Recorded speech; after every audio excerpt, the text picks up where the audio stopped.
God, I just listened to this whole podcast. It was terrible. I feel like my ears are gonna bleed. What'd you say?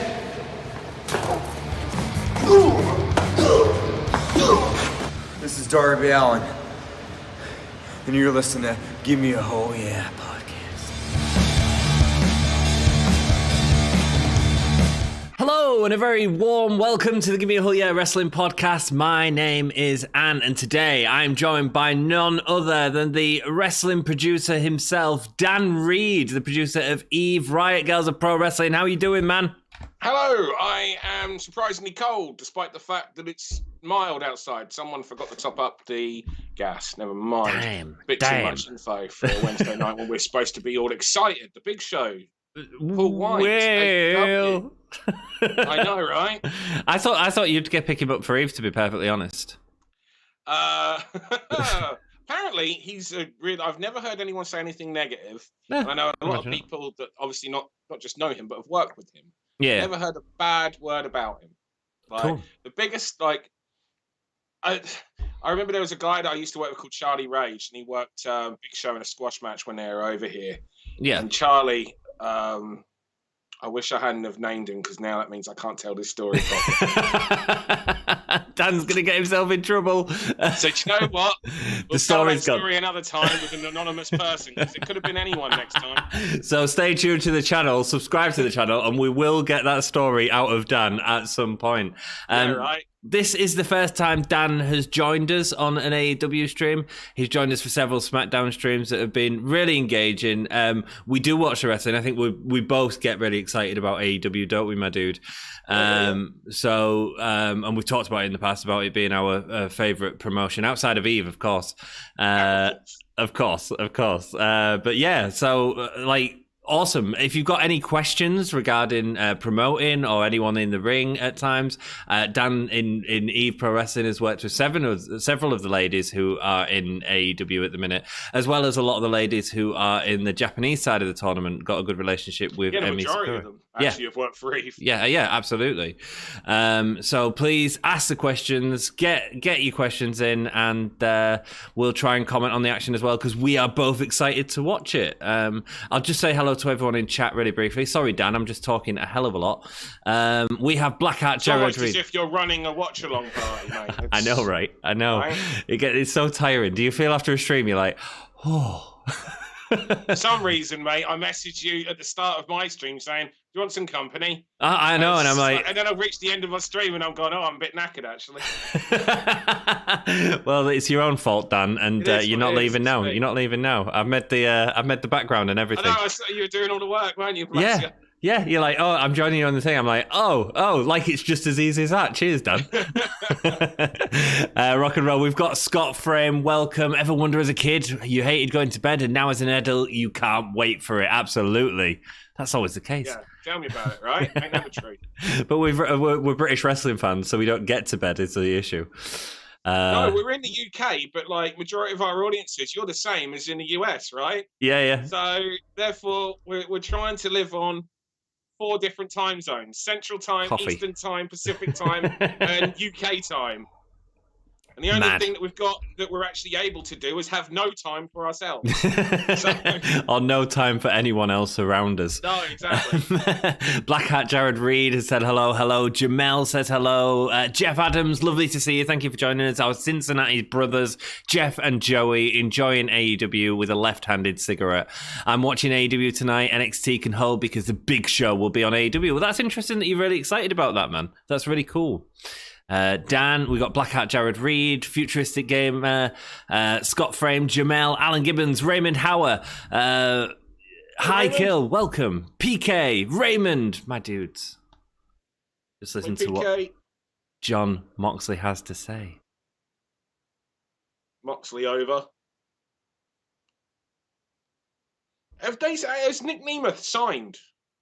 I don't know, man. I haven't heard anything about it, but then I've been really bad with wrestling news recently. It was... have AEW announced a new show? Do you know about that? Yeah, Monday nights. Mondays? Oh. Monday nights. I don't know the time. I don't know if it's before Raw, after Raw, during Raw, middle of the way through Raw. Not a clue. I assume it'll be Monday during. nights. And the gimmick is it's unsigned talent. So I think it's basically going to be like, I suppose, kind of like Dark. I'm getting the impression it's like they're going to split some of the filming between Dark and this AEW. It's called AEW Dark Evolution or something along those lines. Elevation. Elevation, that's it. Yeah. Yeah, AEW Dark Elevation. So really, it's independent talent. I don't know if it's against other independent talent. Okay. Or against. I'm assuming independent talent versus independent talent. Because if it's just independent talent versus contracted talent, we know who's winning. Yeah. Well, that's the issue. Yeah. As long as it's got its own identity, it should be fine. Yeah, well, it's not gonna. Do you know what I really wanted the 1 hour show to be? A completely tag team wrestling. Just because Sorry, go on. No, I was going to agree with you. Just because AEW's tag team division is so solid, and I actually didn't enjoy last week's show because it was 2 hours of entirely tag team wrestling, apart from a wonderful women's match. Really? I was the exact opposite. You loved it? Loved it. Cool. That's fair enough. I was burnt out. The first hour was stronger than the second hour. Right. By the end, I was just burnt out, and the main event had lost its sort of sparkle for me because I was burnt out by tag team wrestling. That's interesting. Yeah. I think maybe like I grew up on, which is going to sound weird. Like I say I grew up. I got into the tape trading industry very, very early, and so I got into following Japanese wrestling from a very young age. And Japan is very tag heavy, and the reason they were so tag heavy is because the style was so hard hitting that they were tag heavy to try and ease it on their bodies. Right? Yeah. Then but the matches were absolutely phenomenal. I think that normalized tag team wrestling to me. But the other thing, I think even when I was a kid, some of my strongest memories are of tag team wrestling. Like the first match that, like the main event of the first ever show, wrestling show that I watched, had Scott Steiner in it. Right. It was Scott Steiner in the singles, but it was all hyping about Scott Steiner being in the tag, and then I was excited to see him in the tag. The first ever WWF show I saw was Royal Rumble '89, and as much as the Royal Rumble was great, it was the 6-man 2 out of 3 falls match that really freaking got me as a fan. Specifically, It was Bret Hart's job that he did. Bret Hart made me a fan from that moment on. I was a Bret Hart fan. That's why when I was able to have Bret Hart work, that's kind of like a little mark out moment for me, because that was kind of like, this is the guy that I had. This is the guy that kind of helped make me a wrestling fan. That's amazing. The first WWF show I ever saw. So I've always been into tag team wrestling. Majority of the matches that I would tend to actually recommend is tag team, so it's really interesting. Do you know why? You say it's because of like the whole show is tag team, but do you think if tag team wrestling, on basis of what I just said, on how normalized I am, so when WWE became like anti-tag team, which is very frustrating for me, do you think if you'd have been normalized on tag team wrestling to the extent that I was, you would feel differently? Maybe. For me, it was just burnout for me, and I just missed that moment of two guys going at it. But maybe that's again because I've been normalized to that from WWE over the years. So maybe so. But I just feel that whilst they're telling all these sort of intricate stories, actually some of the stories that I was interested in was between two of the singles guys, and it wasn't necessarily tag team matches per se. It was singles guys put into tag team competition. That became WWE's MO, didn't it? Because exactly. WWE had this thing that tag team wrestling couldn't draw, but it was a self-fulfilling prophecy. Yeah. Because if you don't push tag team wrestling to draw and create just as engaging stories with tag team wrestling, then you're not going to have it draw. No. And I really hate the idea. The whole story, I remember back in the day, going around my school. Now, the story was completely fabricated, but it was believable. And that was that the Bushwhackers defeated Hulk Hogan and the Ultimate Warrior in a tag match. Right. But it was on a house show, right, and therefore it wasn't recorded. Right. Now, I know I've never really looked it up, but I'm willing to bet that it's not true at all. That was the big story that went around my primary school when I was a kid. Wow. And it was believable because the story back then, whenever you saw tag matches involving two normal single guys against a regular tag team, was that, as good as these two guys are as singles wrestlers, they do not have, the longevity of a tag team, and a tag team knows what the other one's thinking. Right. So even if you're like, Mr. Impossible at being beaten, if you're, super unbeatable as a singles wrestler, it's different as a tag. Being two singles guys in a tag team was always put as a disadvantage. Okay. And then that stopped being the story. Mm-hmm. And it was just any two people could be a tag team, and that was fine. Yeah. And it was about the chemistry as opposed to them as individuals. Yeah, and they would regularly win the bloody titles as well. Mm-hmm. Because the tag titles were just used as a prop for furthering single stories. Yeah. You know, they weren't used as for having their own stories. Oh shit! Rey Fenix and Lance Archer. Yeah, that's the big match of tonight. Yeah, there's a lot of job matches, so I assume we're getting a lot of story being built into towards Revolution. I don't want to see Rey Fenix and Lance Archer because I don't want to see either of them lose. No, man, no. Yeah, I don't think they will. It's a qualifier for the ladder match. Yeah. So, they're being friends, look. Because obviously he's been working with Rey Fenix, hasn't he, recently? Yeah, they had that. It was last week as well. They were trios last week. Yeah. Phoenix has been on fire as well. Like his performances, I honestly think he's, the best he's ever been. Smooth, super smooth, man. Super smooth. A couple of comments while I'm trying to listen to the promo and do other stuff as well. Ask Dan when the Black Swan is back on Eve, says PK. I assume that is Cara Noir. Cara Noir. Let me have a look. I've got my schedule up actually.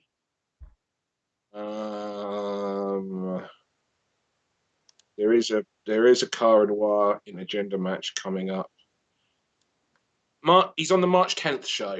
There you go, PK. So you got a very direct answer there. That's awesome. I like Cara Noir a lot. He's brilliant. Yeah, absolutely brilliant. Get it right, guys, says Raymond. Big Show is not and cannot be on AEW. Vince owns the trademark. Well, they haven't said that Big Show is. I said no, Paul White. No, Paul White even changed his Twitter handle. Has he? Paul White. Yeah, yeah. He's gone full. Which is funny because, that is how he was introduced to WWE back in '99 originally anyway. It's Valentine's Day Massacre. Right. It was Paul White when he came through the cage. Yeah. I remember that debut and I remember watching it at the time. Oh, no. I tell you what, these two were the stars of that match last week. They were bloody outstanding, both of them. They are. It's crazy to think as well that Lance Archer's like 42, 43 years old. Is he? Man, yeah. Bloody hell. I know, right? Sorry, guys. That was a shit backstage brawl, I gotta say it. Yeah. What, into the empty water bottles, yeah. Sorry, that was a terror. That wasn't a very good. Swore it. I will. He's trying. Dan's trying for us.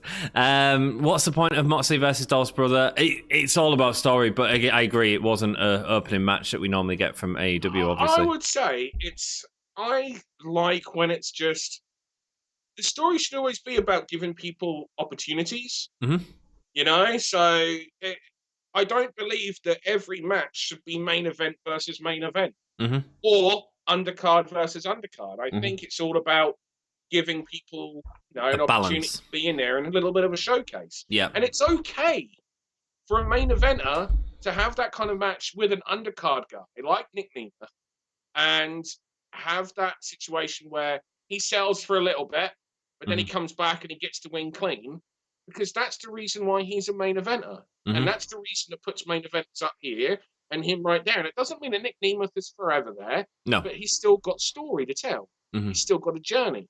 Don't rush, don't push, don't, race. The money's not in, I say the money, and by the money I mean the interest. The interest is in the journey. The destination don't mean anything if the journey hasn't already got your interest. Absolutely, yeah, I agree with that. I think it depends. For example, I really dislike the Cody and Peter Avalon match a couple of weeks ago, and the reason for that was because it was too heavily in Peter Avalon's favor. Now I watch it on. No, I never saw that. Right. I never saw that episode. No, you see, I watch it on Fight, so it's slightly different because a lot of Avalon's. So do I now. Oh dear, you got Fight. Yeah. I mean, it makes a lot of sense for us, and it's easy to sort of pick up and watch on your device, etc.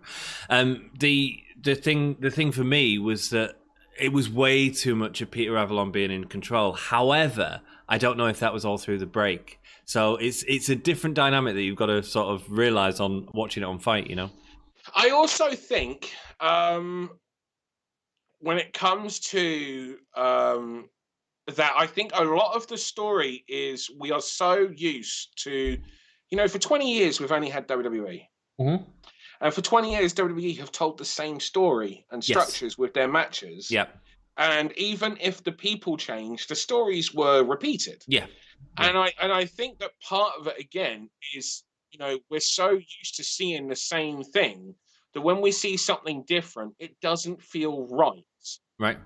Because for 20 years, we've seen the same thing. So I think what AEW are having to do is re-educate people that, you're not going to see the same thing here as what you see over there. Yeah. There'll be some crossovers. There'll be some yeah. things where you absolutely do. Yeah. Because it's wrestling. That's part of wrestling, I just did a storyline on tonight's episode of Eve where the heel stole the babyface's championship. Yeah. Ran in, you probably won't watch it by that point. You never see the end of it. But, no, because I'm trying to set up this stream and some asshole calls me halfway through and says, oh, by the way, I'm popping in. Exactly.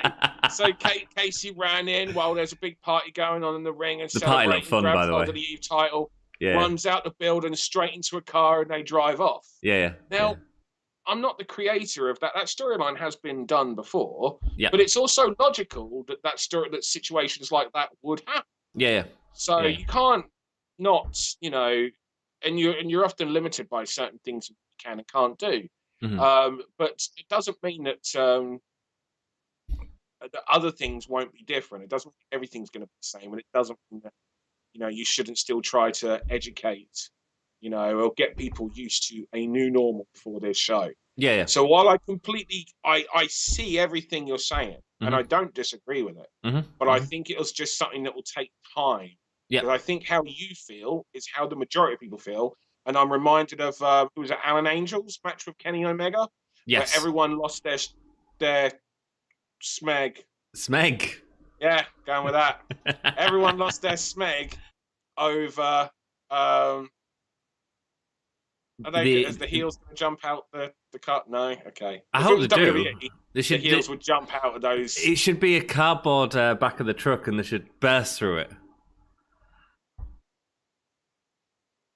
Cool. If it was 1990 WCW, that's exactly what would have happened. Well, I'm sure we'll be talking about 1990s WCW in a bit. Before we move on, sorry guys, you guys are awesome in chat. I will try and get to stuff and sort of pick out stuff, but we just chat when it's me and Dan, and it's awesome to get his insight, and so I want him to chat because he's worked in the wrestling industry for 20 years, worked at Ring of Honor, worked with all these sort of people that we're seeing now, and can provide some wonderful insight. One thing I wanted to ask you first of all was your opinion, because we've just seen John Moxley, the John Moxley Kenny Omega barbed wire C4 death match. I'm all in. I'm all in. That's how I feel. The thing is, again, I grew up on, I told you I got into that Japanese tape trading industry early. Yeah. So I got into FMW and IWA. So yep. I was like 12 years old, 13 years old, 14 years old, watching things like that. I was watching FMW and exploding barbed wire ring matches. I was mm-hmm. watching Hayabusa, Atsushi Onita, Mitsuharu Matsunaga. Mm-hmm. I was watching Masato Tanaka and all those guys doing those matches. I was watching also the women. This is the thing, FMW did it with the women as well. Right. So it's... I haven't obviously watched it in many years because it hasn't happened in many years. Yeah. So I'm super excited. It feels fresh and it's also new. WWE did try to do this back in 97. Right. They actually did a deal with Atsushi Onita to bring him and FMW to the US. And then the deal fell apart. So much so that they actually went to the point where they had Bruce Pritchard, Victor Kinos, and Vince McMahon have the publicity photo with Onita. Yeah. And that circulated, and there was the story. WWE put the story out that they were bringing FMW style to WWE. Wow. And Shawn Michaels actually went over to FMW, as did Vader, and worked their big baseball stadium show. Jesus. In fact, it was Vader and Ken Shamrock, because it was Vader versus Ken Shamrock in a match that ended up having a real shoot finish. Right. Shawn Michaels, meanwhile, was the special guest referee for the Hayabusa versus Mr. Ganosuke main event. And he got physical in it, because of course. So things were that close to happening in WWE, or WWF as it was in 97. Mm-hmm. But then things started getting a bit more political and difficult and different, and the screw job happened, and all of a sudden there was a lot of attention on them, and there was this kind of feeling that they didn't need to, and some other bits and pieces happened. So then ECW brought Onita in, and they actually ran an angle. They actually had Onita come in with the barbed wire baseball bat and attack Sandman, and they were like, yep, we're going to do an exploding barbed wire death match. Again, it fell through again at the last minute, and it didn't happen. Right. So the fact that we're now, and that was like 97. So now here we are 22 years later. Getting it again. Yeah. It's super cool. I think it is. I agree. I think... fresh. It was, sorry? Fresh, yeah. Fresh. I think that one of the things... Oh, wow, that was beautiful. That slide from Ricky Starks to get under the ring. Ricky Starks is so freaking good. Freaking good. All four of these guys. I've got a soft spot for Brian Pillman Jr. as well. He's very good, man. Very good. Super. And the thing is, he's young. Yeah. There's little details in him, and there's a natural ability in him as well, which makes me really excited for his future. Yeah, I agree. I assume he's signed with AEW. I know that nothing's been announced, but a bit like the sort of Thunder Rosa thing, he's on that much. He's got to be at this point. There's also the thing is where like the story. This is where there's like some blurring of storylines and realism, which is, there are storylines as to who signed where, but they're reported as real. So like I get comments all the time on the Eve streams and on the Eve videos about how, like we did Mako Satomura versus Kaylee Ray, for example. You know? And so there are regular comments on there about how they're that would have sucked. His backside on the base of the spine. Because here's the thing, I don't know if you can see that, but the bottom of that ring post is what the base of the spine and the coccyx is what Brian Pillman Jr. landed on. Jesus, that is pure steel, and also it's angled. So that was a horrible. As much as the powerbomb into the back into the post was one thing, it's the fall that was absolutely horrible. Cool. What was I just saying? I get lots of people saying like, thank God it's on NXT, with Triple H, being able to do Mako versus Kaylee and not with Vince, and it's just like you're falling for the storyline, guys. There's a deliberate difference in the presentation of the product, but at the same time, there is also a maneuvering into what is after. Vince is involved. Of course, the storyline is that Vince isn't involved in NXT. He might not be involved in NXT UK, admittedly, but when it comes to NXT, the storyline is that Vince isn't involved because it's supposed to feel like an alternative. Look at the product. Vince is absolutely involved. Yes, he is. Absolutely. He's absolutely involved. Let's run through some. Sorry, go on. Yeah, go. I'm going to run through some comments because it's awesome to have everyone here. It is. Thanks so much for joining us. Thank you. And by the way, Eve is like 20 subscribers from 20,000 subscribers. Like, what the hell? Congratulations, my dude. Thank you, mate. Much appreciated. Have you met it yet? Have you just checked? Just checking now. Yes, we've done it. Congratulations! Awesome. Everyone, like, party hats in chat. Let's celebrate Eve's success. Congratulations, man. That is amazing. I know you've put in so much hard work in these last few months, and outstanding. Congratulations. Thank you. And thank you to everyone for subscribing, and thank you for pimping us as well. Greatly appreciated. Oh, mate, I love it. I enjoy it. That's why I do it. Glenn Hunt's joined us. Raymond's joined us. Hello. Can wrestling in general recover from the pandemic? Can wrestling in general recover from the pandemic, says Jared Reed. Yeah, now, on one of my ideas boards for an upcoming YouTube series I've actually got written down, is Empty Arena bad for long-term wrestling? But it's not one that I'm actually going to go through and record, because I think the answer is, I think we're past that. I don't know if we're going to recover a lot of those wrestling fans. No, I don't. It depends on the promotion. Yeah, exactly. And it depends on what it is, because part of me also thinks that I don't know. There's a little part of me that just doesn't trust WWE to still not try to pipe the audience, even when there are some fans in there. Well, they've been doing it for years, Dan. Yeah. Right, and they're freaking loving it right now. Yeah, absolutely, yeah, because they can control the... I mean, look, the reason you guys watch us is because the commentary on a wrestling show is a work. It's not a spot-based product, whereas we can say, that looks shit. Right, yeah. and I think that's why a lot of you guys watch us. You just said a naughty word. You're here. I'm showing off. Are you going to blame me on that? Yeah, understood. Yeah, Dan, you asshole. Apparently, you can't say ass either.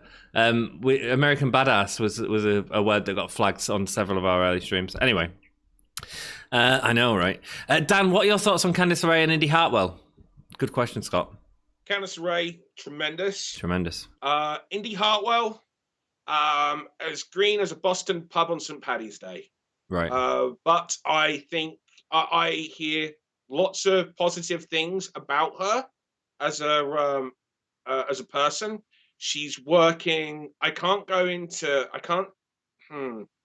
say specifics, but trust me when I say it's not just the PC talent that she's able to learn from. She's able to learn from other people outside of the PC. Yeah, who are some of the greatest of all time. Right. Wow. So, like, if she's got the ability to take David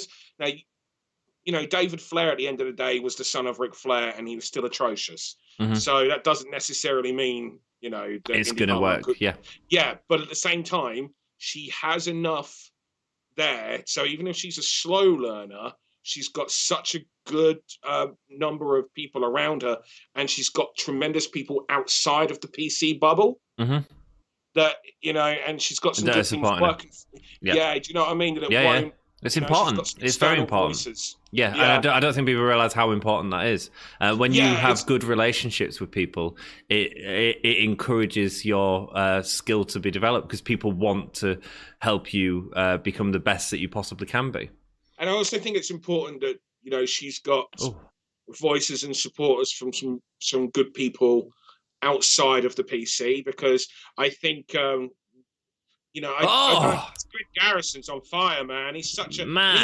He's a puppy as well. He's a puppy in the wrestling business. Yeah, man. I really like this team, and I like the fact that we've got some young tag teams that, we're not expecting them to win many matches, but that's okay because that's their story. So there's no rush. They're youngsters. No, absolutely. You don't need to push them to the moon straight away. Not straight away, There's a long-term story there. Pillman. I always mark out for that because I grew up watching his dad, and the Pillman springboard clothesline was his finish. And he does it just like his dad.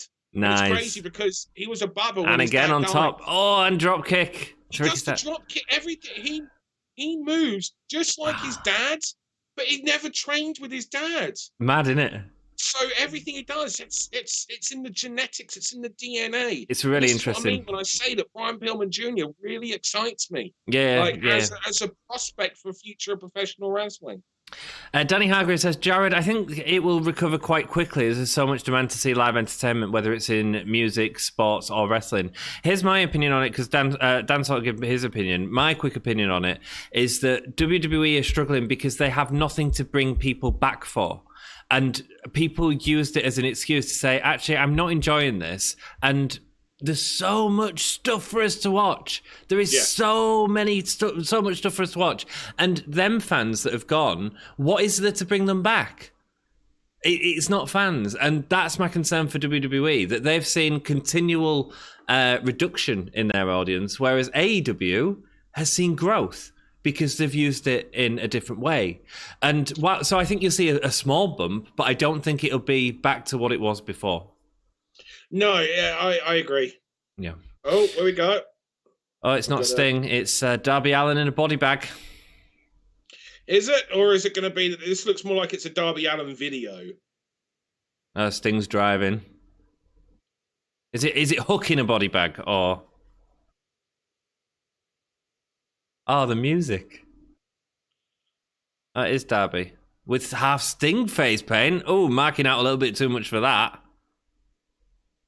See, that's the idea, is they're not going to break it. They're not going to get to him. I like, he's that jackass Daredevil style. Yeah. That's the thing, like, he's not a Jeff Hardy. I can see why people would link him to Jeff Hardy. Yeah. There's a lot of similarities in his look and his style, but it's more that Steve-O. Yes, like, he takes jackass. it to that next level. Yeah. It's Sting! I love it. At the same time... 60-something-year-old Tony Schiavone screaming at It's 62-year-old Sting. Yes, I mean... I'm sure we'll talk about it later when Big Show makes his appearance, and we'll get into that. But it is Hook. Hook is in the body bag. Loomis versus Gargano has been good. I'm pleased. I'm just going to run through your chat. I'm back, my dude. Welcome back, dude. I see your point. Darby Allin is on a zip line. The boyhood dream has come true for Darby Allin. Absolutely. How do you feel about this, Dan? In what way? In that WWE haven't done this for years after the Owen Hart thing. It's a different, number one, that's a different, you saw this kind of zip that he was on. There also, the height wasn't anything that if an accident happened. I don't know, Dan. I'd disagree slightly with you there, and I'd say that actually, because he probably started a lot higher up anyway, and ultimately it was rigging that he was on, and sort of doing a stunt with that. From my point of view, as long as it's safe, like Kiss have done it for years, you know. Yeah, that's what I'm saying. It's like I don't have an issue because here's the thing: because something goes wrong once, we're going to never do it again. Absolutely, yeah. You know, like, I don't subscribe to that theory. No, and that was atrocious. What happened, and a mistake on probably the rigger's part or the type of rigging that we're using, and on WWE for getting in the wrong riggers in the first place, and for trying to do it on a budget. You don't do safety on a budget. No, there's nothing. It's not worth it at all. It's not a 40-foot freaking, like where was the backup? That's what I mean. There should always be backups. Yeah, absolutely. Even if the backup is literally 60 people beneath to catch.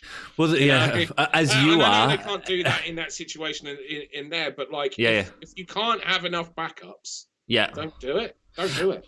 I think you're right there, and it's like whenever Charlie does her crazy stunts on Eve, I always see you there in the front, not there to be part of the big catch, but to be part of the slip catch.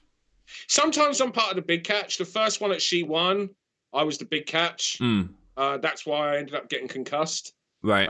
Because I was the main person that caught her. Right. And I focused more on catching her than I did on bumping safely myself. Right. But then for the balcony one at York Hall, I was part of the what if, the slip catch, as you say.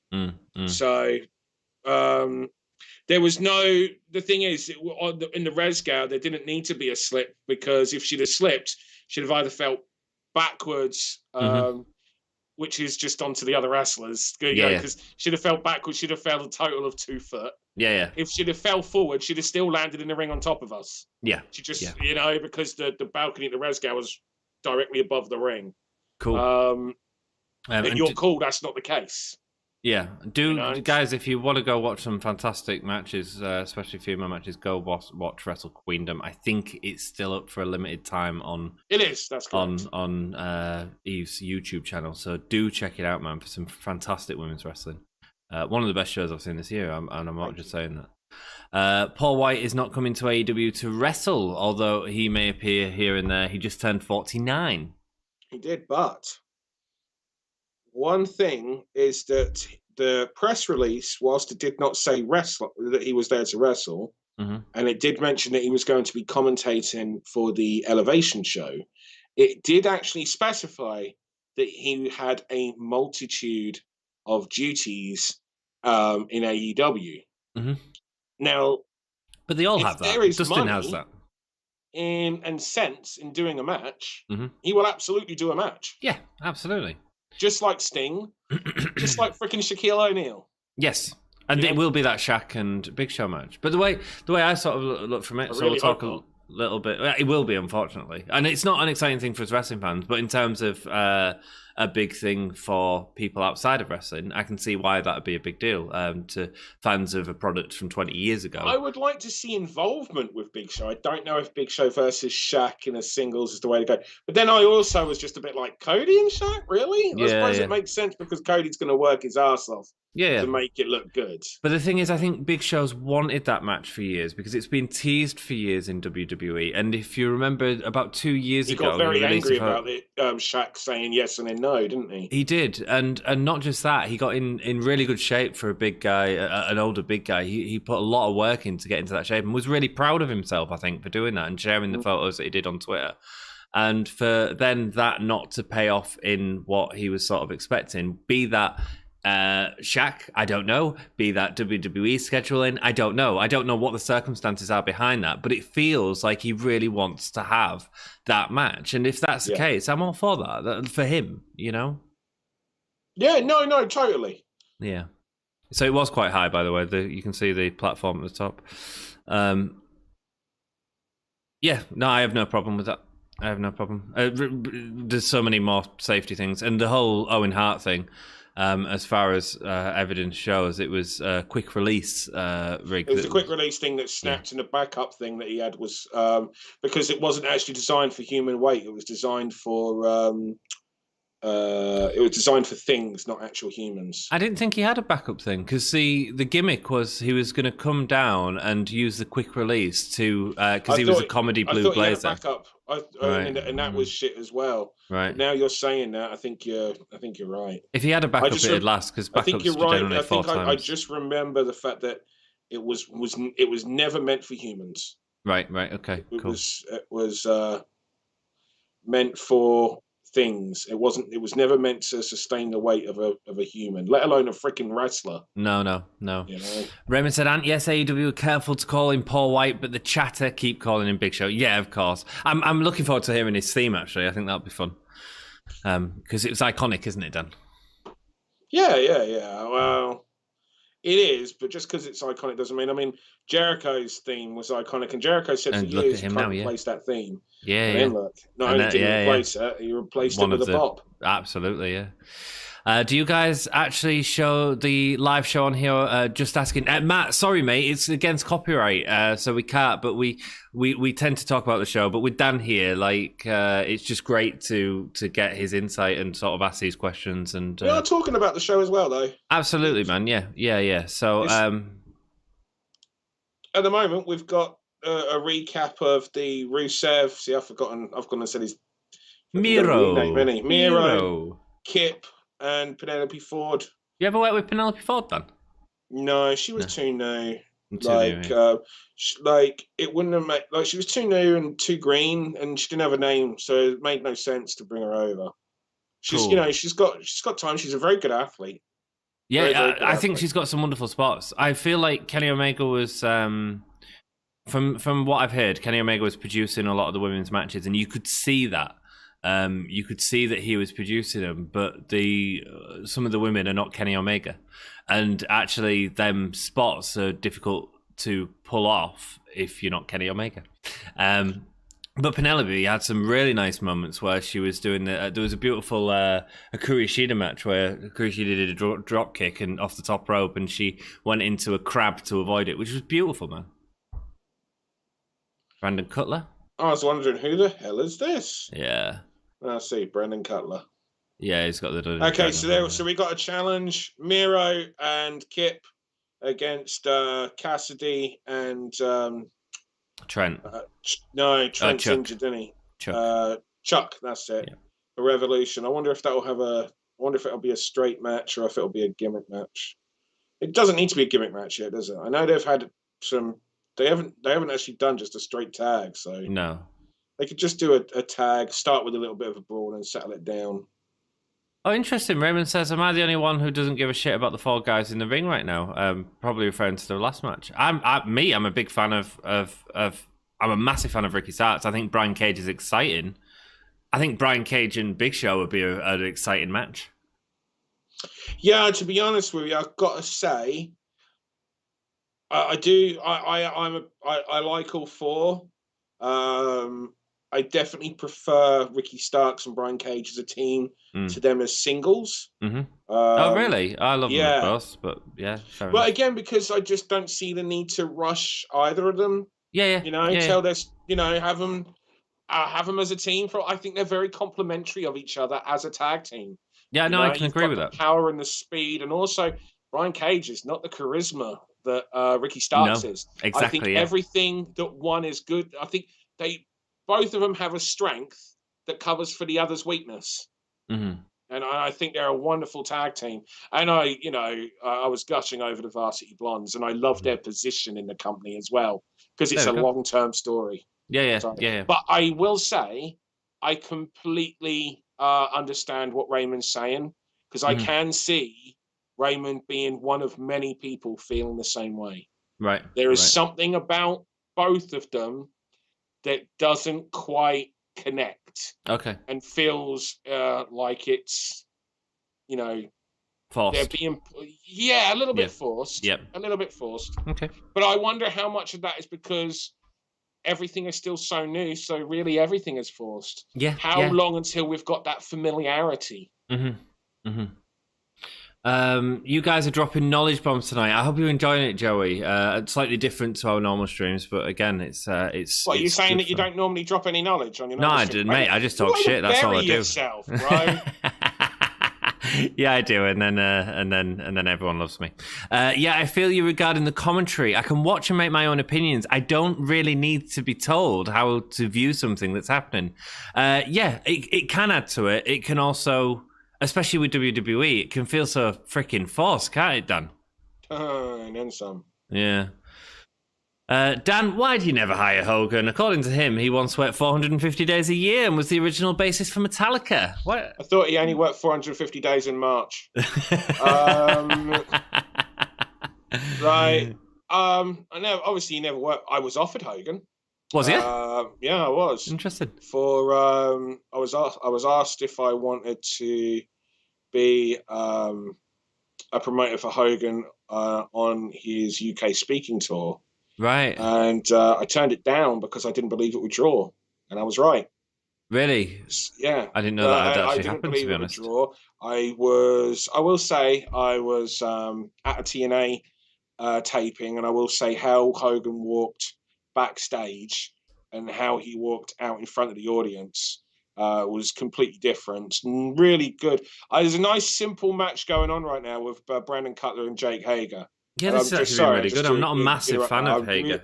I like these simple matches where you're showing the fire of a youngster, but you're establishing somebody else's strengths. And and Brandon Cutler is bumping beautifully, making Swagger look great. Yeah. This is the best I've seen Swagger for. I'm not a massive Swagger fan.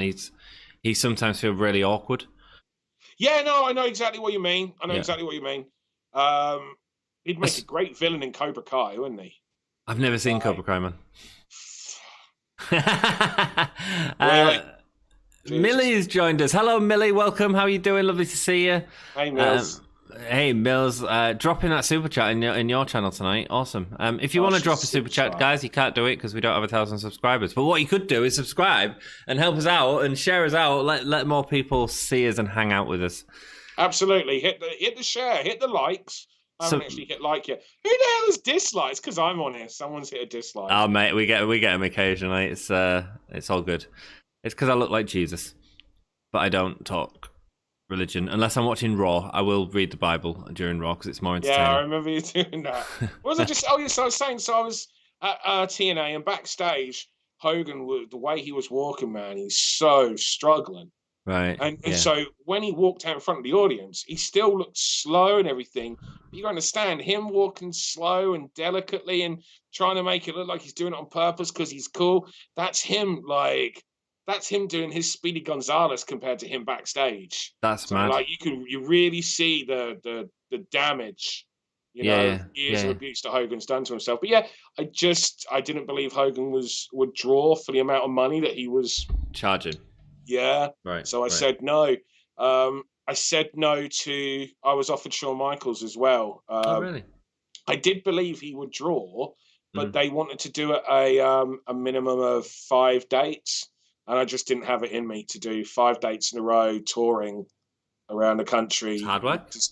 Yeah, it is. It's a lot of hard work, and doing it as a solo speaking tour, which is not something that I've done before. I've only ever done.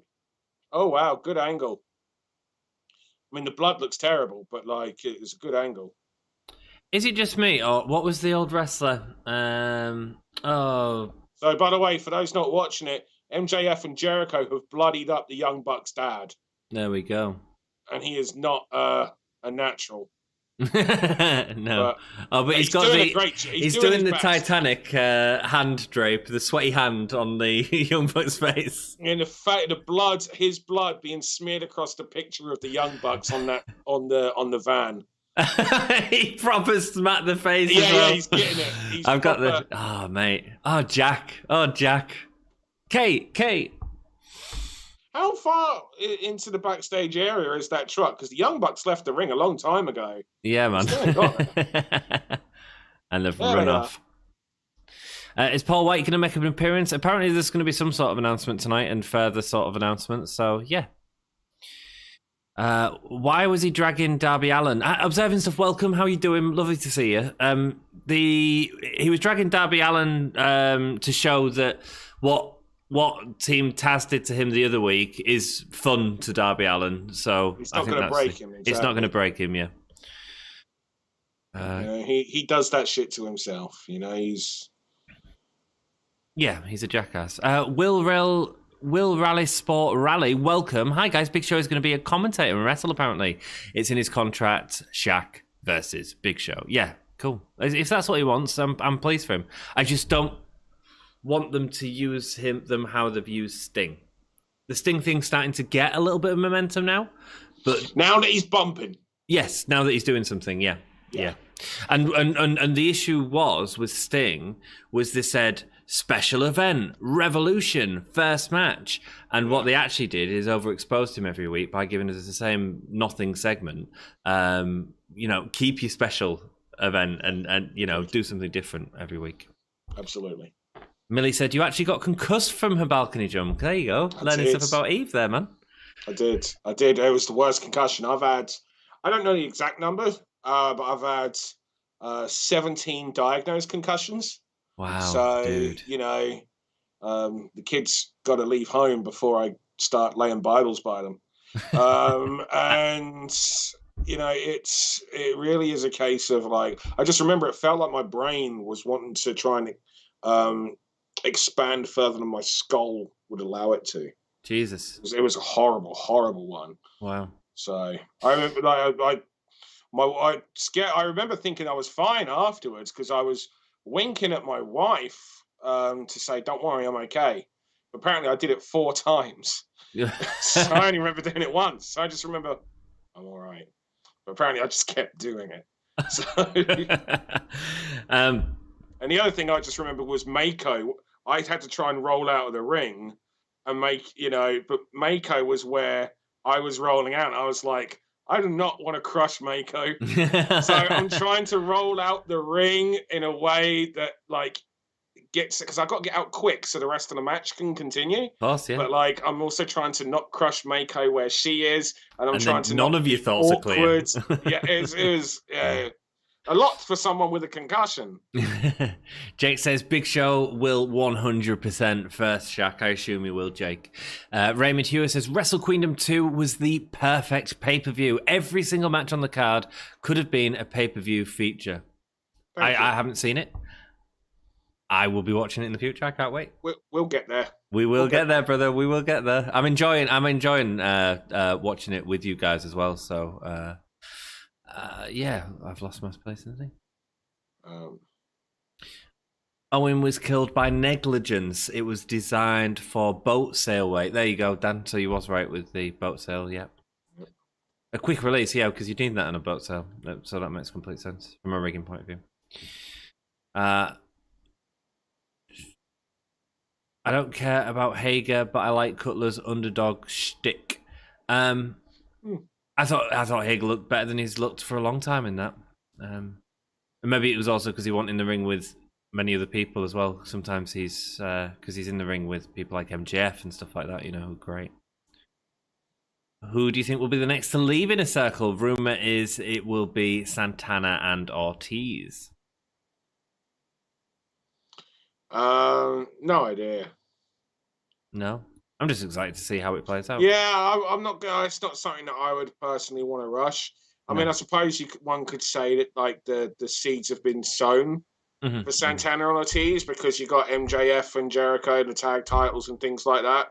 Oh man, he's not the best actor, but fair play. You got to do. You got what you got. He's not a natural actor. You got to work with what you got to work with, and it's a good storyline and a good angle to get heat.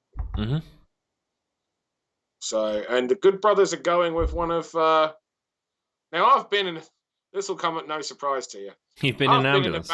I've been in the back of an ambulance a number of times, and normally you're only allowed one person. There you go. To go with you. So, but maybe that's the difference between Century Ambulance and NHS. Maybe so. Well, in Century Ambulance, they charge you for the lift as well. Yeah, exactly. It's actually we ain't got to pay. Having to go about America's healthcare system whilst on a podcast, yes. Dan, I just saw a great documentary on the Nature Boy Ric Flair on Disney Plus. Highly recommended. What? I know, I didn't believe it either. Jesus, that blood on the Young Bucks, Dad. I've seen better in the 6 films I made back in 6th form. Yeah. I'm not over enthused by that angle, Dan. No, I understand not being because the look at it's one of those things where the idea is faultless. Yes. Yeah. The execution, not so much. And it also feels like something we've seen a lot in WWE, and I like it when AEW feels like its own thing as opposed to. I agree. There can be. Sorry. No, go on. There can be moments of that. I understand it's wrestling, and ultimately wrestling has a narrative that we all understand and see. But that felt like it was filmed way too WWE style, you know? Yeah, I think it was, again, the execution. It's there's always going to be crossovers, like I was saying earlier. But yeah. So Red Velvet, Cody Rhodes versus Shaq and Jade Cargill. Yeah, big opportunity great. for Red Velvet because she's good as well. She's got a lot of potential. She's still super young, like she's still a baby in the business. For her level, like she's being thrust into the spotlight. But you know what? She has an X factor about her. I said before, before I knew that she was a dancer, I asked. I think I might have asked yours, because I was watching. I was like, the way she moves like a dancer. And I don't mean from a gimmick or character perspective. It's her footwork. Right. Wrestling is all wrestling is all footwork. Wrestling is all foot. Wrestling is dancing. I know it's a very unpopular thing to say, but wrestling is stunts and dancing. And her, and that's why like some of the best wrestlers I've ever worked with, and some of the most natural from a physical aspect I've ever worked with, are former dancers. Cara Noir is a prime example. Nina Samuels is another example. Both of them former dancers. Cara Noir, obviously, former ballet dancer, but he's done multiple forms of dancing in theatre. Well, we've talked in the past, like privately, about because obviously I've got a background in performance as well, and how that translates to you've talked quite a lot, extensively, in fact, about performers who have an acting and dancing experience being able to pick up wrestling a lot quicker. Yes. They would pick up wrestling a lot quicker than wrestling fans. You could, whenever at Eve Academy, because I've said before, at Eve Academy, because Eve brought in a lot of people that weren't wrestling fans, and it would make them wrestling fans, Eve Academy would get a lot of women coming who had never seen WWE or anything else, and so we would have, those people, and a lot of them, a number of times they'd have a dance background or a theatre background, and then we would have some people that were like wrestling fans.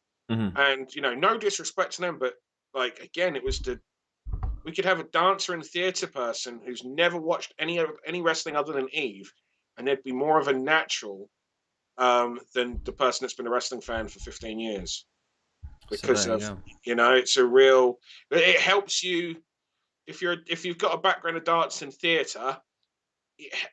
Watching wrestling, you're able to kind of see through some of the illusion. Yeah, and understand fourth wall and all this sort of stuff. Yeah, exactly. And me and Dad have talked about improvisation as well, and saying yes to something. Play. Yeah, exactly. Yeah.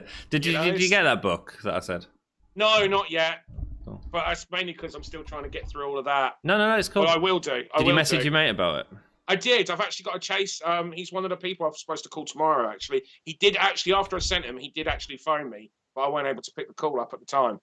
So the book, for those of you that are interested and don't have a clue what we're talking about, Fight's Gone Down for Me. Is actually it's a book called Impro. Oh, Fight's working fighting for me. Oh, so okay.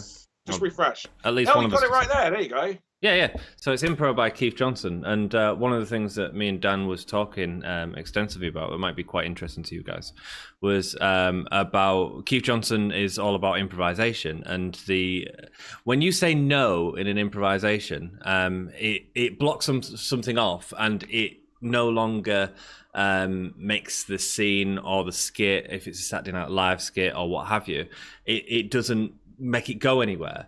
But actually, if you say yes to someone, whatever the absurdity is, then it can take you somewhere. And me and Dan were having an extensive chat about that, and he's sort of a practitioner of that, and how that translates into wrestling. Yeah, absolutely. Yeah. And I've taken part, as I'm sure you have, in some crazy things in the theatre, especially on experimental. There was one thing where I was part of this. Myself and somebody else were supposed to represent social media. Okay. And I was working with a very talented, and I felt incredible. I kept apologizing to her. Woman who her job, she was reading quotes from a feminist book, and I was chewing an apple, and she would get so far into this feminist quote, and then I would spit the apple in her face. Wow. And then we'd stop and then start again, and I was basically representing the trolls online, and she was representing someone's, and the fact that it would just keep happening. You'd stop, reset, carry on. She'd get so far, and then the troll would, and it was just, I tell you, that was really hard to do. She was loving it. She was just like, of course she was. Because he was angry at her, which makes it even more sort of, and that's the point of exactly what you're doing. Exactly. My God, that was just, it just so went against me. Do you know what I mean? Yeah. Spitting in her face, stuff. I wish, not that I'd ever wish COVID around, but at least I ain't got to worry about doing that again. Jack says, check it. Disney Plus have the Ric Flair doc, which has input from WWE. It's not the new, but covers his TNA days. And I've never heard of it. I think it's ESPY. Very cool. Or ESPN. Okay. Assume. Interesting. Clearly this match was supposed to be Cody and Brandy, but nature has taken its course. Yes, in a terrible gender reveal last week. Red Velvet is a close substitute. I'm not a fan of mixed tags, but I'm interested in this one. I mean, I wouldn't say I'm interested, but I understand it, I think is the important thing to say. I understand that it's a big deal. Just like the Tyson things, it's a big deal. It doesn't mean we're going to get an enjoyable match. It's like Goldberg and Drew McIntyre. I know what we're getting. I understand what it is, and I'm fine with it. But it's not going to excite me as a fan. I just hope that it gets them a lot of additional attention. Yeah. Because ultimately, the more attention and more, the bigger AEW gets, the better it is for wrestling. Absolutely. And, you put Goldberg and Drew McIntyre in a match and it gets people watching and they get engaged by something else on the show. Yeah. Wonderful. That's great for wrestling. That's great for me. That's great for Dan. That's great for everyone, Dan, do you agree you can tell if a prospective wrestler has any future based on how they take their first bump? No, I do not agree at all. Okay. You can... Sarah Del Rey was not a natural. Right. And then look how good she became. She ended up becoming number 2 person at the Performance Center, highly regarded. professional wrestler. And a lot of people struggle with that first bump. Right. Wow. Interesting. A lot of people aren't naturals at the start, and then something just clicks, turns. Yeah. Something. Yeah. Or again, support helps them get there as well. Yeah. Absolutely. Absolutely. So it's not a, and the other thing is sometimes you can get someone who absolutely gets those bumps and everything, but they just don't get it up here. Mm-hmm. And if you don't get it up here, then it doesn't matter how good your bumps are. You don't know when to do them. No. If you don't know when to do your bumps, then doesn't matter. Doesn't matter what you do. We got some of that restaurant quality picture-in-picture coming up now. I just heard. Have we? I believe so. Although we ain't going to know about it because, of course, we're watching it on Fight. So well, it's quite interesting, Dan. Let me know what you think about this, actually, because now we know that it's a break and you just heard that it's a break. It'll be interesting to hear. It really depends on the wrestlers, how they wrestle during that break. I've seen it on Fight before. So. Right. It's really interesting. Like a Jericho match, you can always tell when the break is. Oh, really? Oh, yes. They don't do a lot during that break, put it that way. Whereas I remember Brody and Cody doing a freaking package pile driver through the table on the break. Mate, absolutely, yeah, and constant, and I dug that. I like that. You learned, man. You learned. Do not change the channel during a break. Stuff happens. For that to be his last match, I mean, wow. Many moons ago, WCCW had an incredible four-man faction called the Blade Runners, obviously a rip-off of the Road Warriors. Two of them were Sting and the Ultimate Warrior. Can you imagine what four of those guys look like? Yeah, man. Because that was at the time Ultimate Warrior. He wasn't called Ultimate Warrior, he was the Dingo Warrior. The Dingo Warrior, yes, of course. So imagine you look like the Dingo Warrior. Yeah. All right, mate, sure. Because nothing screams fear like Dingo. Yeah. Dan, I'm loving this Adam Page Dark Order thing. Yeah, same. Like, I thought they'd ended it, and I thought they'd put a stop to it. It's one of those things where nature has, forced a change, I think. Yeah, absolutely. But I really dig in how they're doing it. No rush. Let it, slow burn. Whatever it'll be. And I don't even know if they know fully. They may do. But I like the fact that I don't know if they know. I like the fact that it's not so obvious. It makes me interested. I like to be interested. That is good. That's what we enjoy about wrestling, man. That's what we enjoy about wrestling. Hello, the Wrestle Story. Oh, hello. It's a Wrestle Story, one of mine and Dan's favourite podcasts. Joined us in chat. Yeah. So wholesome. To them. Go subscribe to them. Go subscribe. Dan's just hit 20k subscribers tonight on his channel, which is awesome. So thank you, everyone that subscribed to him from here. And I'm thank you. Literally messaging people about doing a celebration stream right now. Nice, man. So, nice. Because that's nice. That's nice. It's amazing. It's amazing. We've done it, and I'm really quite proud as well because we've done that in about a year. Maybe amazing. Not even. No, it's less than a year. I didn't start doing some streams and doing it until last May. Right. So yeah, we've done that between May and now. So I'm really quite chuffed with that. I mean, the thing is, dude, the quality of your show. I just got disconnected. Oh, did you? I had that issue earlier. Wonder if the Big Show news has prompted a bunch of new subscribers. Do you reckon? Is that a big deal? I'm just wondering why. No, it's interesting. Disconnections. It was something I thought about earlier, and I thought I can't see it doing it, but I guess it's that. They chose a great day, brother. Yeah, they chose to do it on the day of, and we've already had the question in the chat from a couple of people. Do we think we will see the Big Show up? Yeah, and that's some interest right there. Of course it is, yeah. Aubrey lays down the law. Aubrey rocks, man. Nice bump there. I really like that. Very, very different, innovative, pulling on the shoulder, forcing, is that Isiah to take a bump to make it look like he clotheslined himself, but front first and then ricocheted backwards. Mm-hmm. Really nice. Mm-hmm. Nice creativity.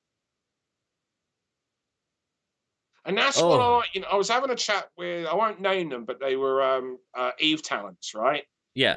And they were saying about how much they hate being on independent shows, because Progress basically did some tapings recently. Oh, did they? And there's a lot of drama with regards to one of the persons that they used as an agent.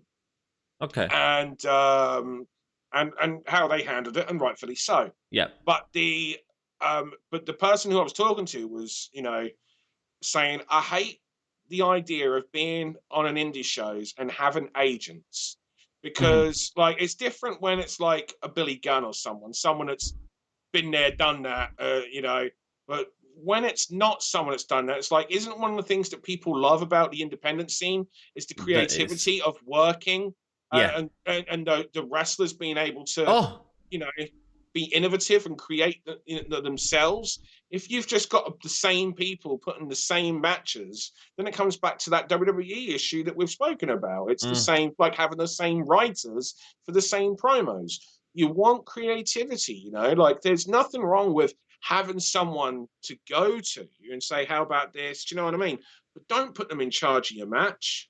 Don't have them, there to do everything for. Plus, there's a difference between having guys put a women's match together than allowing the women themselves to do it. Yeah. The guys never challenge the girls enough. They have that. That's good enough. Great. Really good match to see in between these two. Brilliant, man. Yeah. That Death Valley driver was beautiful. A lot of guys have that subconscious element of this is good for a women's match. A number of guys also have that issue of simply not, believing that women should be doing certain things. You're dealing with a lot of subconscious sexism. I've spoken before about a number of wrestlers who are in very mainstream spots today that were, doing intergender tag matches on various shows and not wanting to sell for the girls. And it's Poison Rana and a half. Oh, Poison Rana and a half. I'm a bit behind you, apparently. You're tad, aren't you? Like, beautiful. That was a wicked bump. Wow. So, this has been a cracking match, having, Dan. These agents. Yeah. For to put together matches. It's just like, no, let the indie scene be the creative. Let them create. Let the indie scene. Let the wrestlers find themselves. They work enough with whoever the book, like on Eve. We go through the matches together. Yeah. So they'll go through with me. They'll come to me as well afterwards, and they ask me for feedback. That was one of the things that you wanted out of it. Yeah. Oh, but also it was a nice little thing that I heard the girls were talking about earlier to me. One of them goes, "It's always funny when there's a fuck up in the ring, because apparently they get a bit nervous coming up to me, and so everyone starts watching like, ooh." And I had no knowledge of this because, of course, I don't. Do you know what I mean? No. You understand? So I heard that for the first day. Cut her over the top rope. Sorry. No. Do enjoy push. Do enjoy Bush. Did you just say? Enjoy what you're watching? Push the product that you're seeing. Push. I thought you were saying Bush. I was like, well, do enjoy Bush. I'm a hairy dude. Oh, nice counter. It's a really... Do you know what I love as well? Oh, man. The time they've given this match. Oh, brilliant. Oh! That's the finish. Yeah. No, it's not. It'll be... And it wasn't, it wasn't with the buckshot. And exactly. I like that as well. Damn, that was good. This match time. Both wrestlers are over the more for it. Yeah, absolutely. If this was WWE, one half of Lucha House Party versus, one of their main guys, it'd have been done in 3 minutes. Yep. The interference that I was worried about when we saw Hybrid 2 come out and Dark Order didn't happen. It was all just sort of encouragement. Big Money Matt Hardy. I'm not necessarily excited by that match, but having seen that match, it was all worth the whatever. Do you know what I mean? Mm.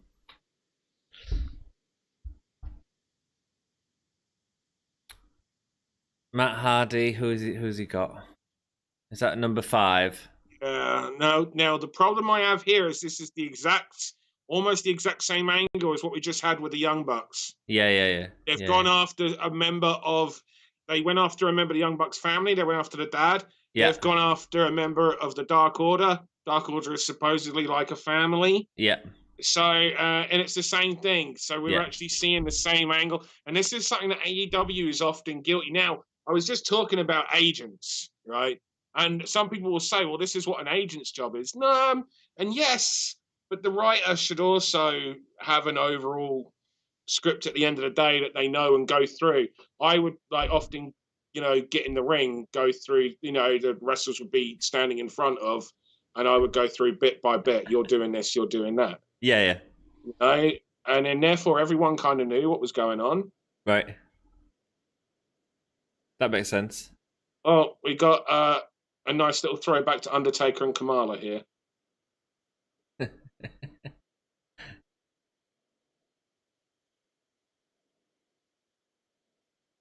The other really nice thing is we had a lot of people in chat last week taking piss out of Kenny for wearing an 18th century blacksmith shirt, and then this week we see him in a blacksmith. Oh, I didn't know. That's nice. Yeah. This is I like that. I like they're doing this again. They're really telling simple stories. Yeah. Let's go to your comments. Well, I took my first bump well, but my disability of ataxia became much worse. So there's more proof. It's not just how you take your first booth. There you go. Who said that? Jackie boy. All right, got you. Yeah. Yeah, I don't believe at all. Also, if you never give up on someone after their first bump, never give up on them on their 50th. No. At the end of the day, I'll, work with someone long term, The Adam Page Dark Order is awesome. A slow build to wherever they're going to go with it. Yeah. I feel like they were sort of forced into that Adam Page saying no to Dark Order. And that if there was a crowd there, Dan, that would have been booed out of the building, I tell you now. But that's why I thought they'd put a stop to it, because it was like, we need to separate these because Dark Order have suddenly come faces. Through sort of the what had happened. So I thought that was like a hard stop at that point, and it wasn't. It ended up it's carried on, but in a nice way that doesn't feel like Adam Page is going to become part of the Dark Order. It's just someone there to support him with the other stuff that's going on. He's still the lone cowboy. Yeah, absolutely. Nothing's right. Can you imagine how long has this Dark Order Hangman Page stuff been going on for? Quite a while. Imagine if this was WWE, it wouldn't be going on for anywhere near this length of time. Not to mention the fact that AEW are not scared to have an overall arc storyline going on whilst there's another storyline going on. It's like watching a series. You watch a series or a season or something, and that series may have a series-long story arc. But the episodes themselves may be separate to that story arc, but there'll be little bits and pieces that connect that series long over. I'm going to go and use Doctor Who as an example because I'm a big Whovian. So, especially the Moffat Jack is excited right now. I can tell that. Well, for me, there was the big long story arc that they told during the, one of Moffat's season over who is the Doctor, and the Doctor going to, find his place on Trenzalore, but the individual story episodes weren't all based on that, but there'd be little nuggets that would keep that story arc going until you finally reached the end point. Yeah, AEW do that. They have an overall story arc, but they have little stories going on in the interim, like episodes. Yeah. And and they're self-contained, and we'll get to that end point for the overall arc when they're ready.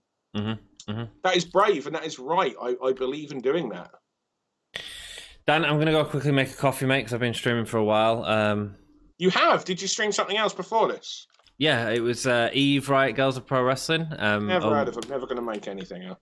Oh, mate, honestly, you should check them out. It's the guaranteed good wrestling show of the week. I will do so. Yeah, check them out, man.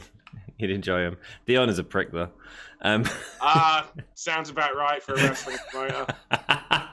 They're always the fucking villain.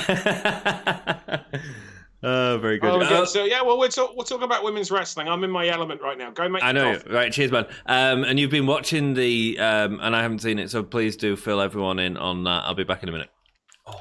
Well, guys, if you haven't been watching the women's shows on from AEW over on YouTube, and now Bleacher Report coming up, I'm actually doing a watch party of those along with Darcy Stone, who's one of the young up-and-coming wrestlers, a former dancer as well herself, and who was actually trained by Emi Sakura and alongside Riho and Mei Saruga. So come and join us. We'll be doing the next one, of course, on Sunday, for which will be on Bleacher Report, which I need to look Bleacher Report. I've never watched anything on Bleacher Report. I know nothing about Bleacher Report, but we'll be doing it on Sunday, so come along and join us for that watch party. It's been tremendous so far, I feel, the women's Eliminator tournament. This is interesting because, of course, this is something, again, to AEW's credit. We have a heel versus heel match, and that is something that, you know, a lot of promotions are scared of doing. Now, this is an interesting one. Now, you notice how Nyla Rose is coming out without Vicky Guerrero. That's telling me that Nyla Rose is going to play more the babyface position in this, and I don't want you to be, you know, so that you're going to have Nyla Rose outnumbered, because I assume Reba will be with Britt Baker here, and Britt will be taking a lot of shortcuts. And I'm wrong. No Reba. Interesting. Oh no, here she comes. Oh, not with Rebel, not Reba. No, it's the other way around, isn't it? Well, they said on there, but she's just not out with her yet. So just maybe it's just for her entrance, and then there she is. So this makes sense that she's going to be taking a lot of shortcuts and try to play more that side of the heel. And the idea is that they're going to want us to see Nyla Rose kind of snap and throw Britt around and dominate, have that Road Warrior-esque. I think that's a wise storyline. It's not the right time for you to be cheering for Britt Baker in any way, but you can cheer for Nyla Rose a little bit. So I think this is a sensible decision. Britt Baker can do the chicken shit heel gimmick as well when the time is right throughout this match. A lot of potential here. And yes, since an unearthly child, my wife had never seen an episode of Doctor Who. And she said to me, I said, "You never seen Doctor Who?" And she goes, "No." And she goes, never, it'd been going on for a while. I didn't know where to start. So I said, right, we're going to watch an episode of Doctor Who. And she goes, "Well, where do we start?" And I said, "At the beginning, like every story." And so An Unearthly Child was her introduction. I'm also into the recons as well, the loose cannons recons. I've got all of them. So I just got picked up a couple of days ago. They should be arriving tomorrow, actually. The Celestial Toy Room, am I remembering that correct? It's an old, unofficial Doctor Who fanzine from the 80s. I've got a load of them coming. They should be with me tomorrow, actually. Let me go through some of these chats. Wrestle Story, the Adam Page Dark Order is awesome. Slow build to where it is they're going. Absolutely. Hello, Dan. Congratulations on your subscriptions. Thank you so much. I saw the tweet as well. Thank you for doing that, Wrestle Story. And here comes, this is what I was just saying, the dominating from the Nyla Rose. So Britt powdering out. Yep, powdering. You'll often hear that's actually used in wrestling as a wrestling term. The idea, it does stem from when a woman would leave to go powder her nose. It's a very old term. But yeah, so Britt powdering out, throwing a temper tantrum, again, establishing.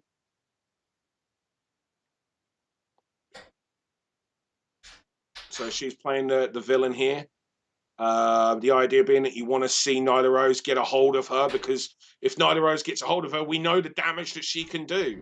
I really feel that Nyla Rose is still highly untapped potential. Great future ahead of her. Really do feel that. And there's a prime example. Once she got a hold of Britt Baker, drops her. The damage is done.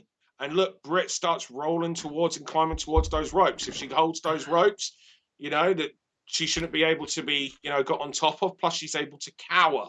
She's a villain, so she's going to cower and try to hide. Good, simple, logical storytelling here. Hey, buddy. Hello, buddy. How are you? Yeah, How's that great. coffee coming along? It's tea. I decided it was 2:20 in the morning. And there's that thing. I'm sorry, I was just saying about the outside interference. Again, you want to see Nyla get a hold. They're going the direction of Nyla playing the role of the baby in this heel v heel match. You notice the little subconscious techniques that they're doing to make sure that you're behind Nyla. Number one, Vicky Guerrero did not come out. There we go. Really good point. So instantly you've got that, but Reba did. The other thing is Britt Baker's doing the chicken shit heel, getting away, so it makes you want to see Nyla. Nyla's not backing down. She's the one being more aggressive. She's leading, trying to command the fight, because that's what a baby does. A baby is the one that's there to fight. A heel is someone that might not be if things don't go their way. Obviously, Dan, you've worked with Britt Baker as well in Eve. Yes, Britt did. Yes, Britt has worked for me. Yes. Yeah. And she gets it as well. And she was super young. It was just, time. She was just super green. Yeah. This last year, since that injury, flipped it. And she was very good as a baby, but the character wasn't defined. She was Britt Baker.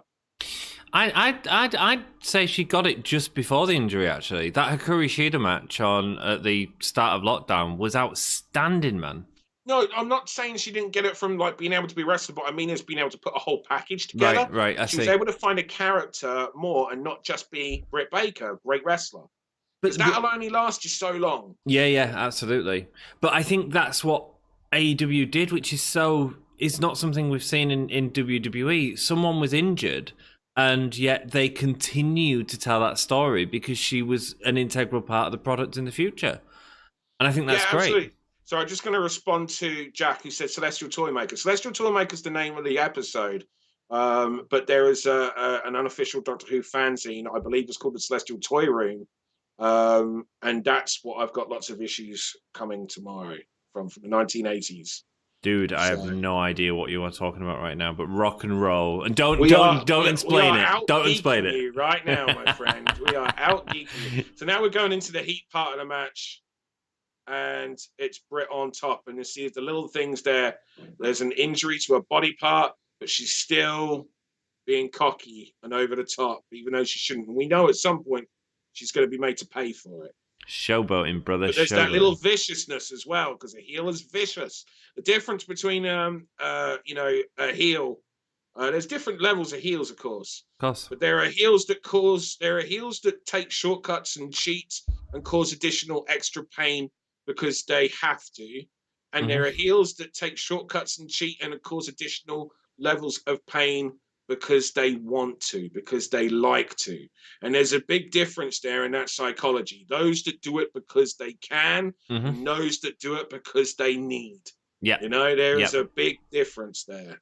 And Britt's very much able to walk a line really at times and be someone that does both of those. Yeah.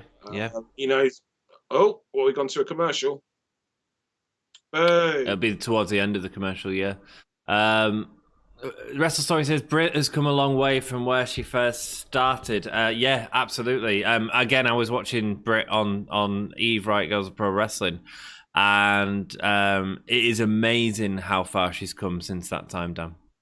Yeah, absolutely. That's what I mean. She's really connected. And sometimes it just happens. It happened with Randy Orton back when he got his first injury and they started having him do those RNN, Randy News Networks. And when he came back, he was ready. Once you have a character, you know why you do the moves. Yeah, because absolutely. It makes sense. And it's one of those things where you could be backstage with some incredible athletes, incredible wrestlers from the actual physical aspect of wrestling, but it can get a bit difficult at times for certain people because they'll try to put a match together and you'll be like, okay, what do you do?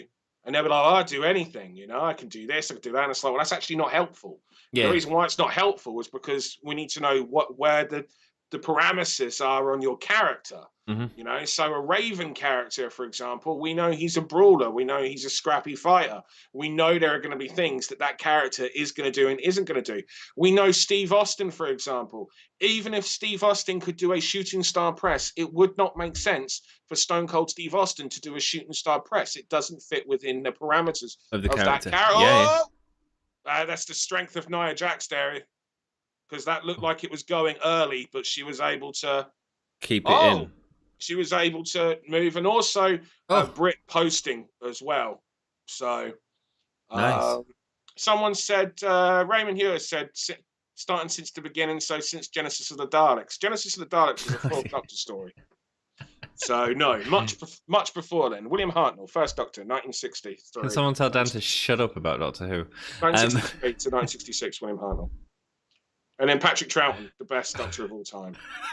Jeff Adams says Britt has to win and take the belt off Shida, in my opinion. Could build so many stories around her as champ.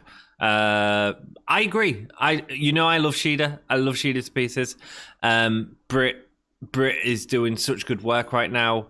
I think she'd be a wonderful champion, and I think she will win this tournament.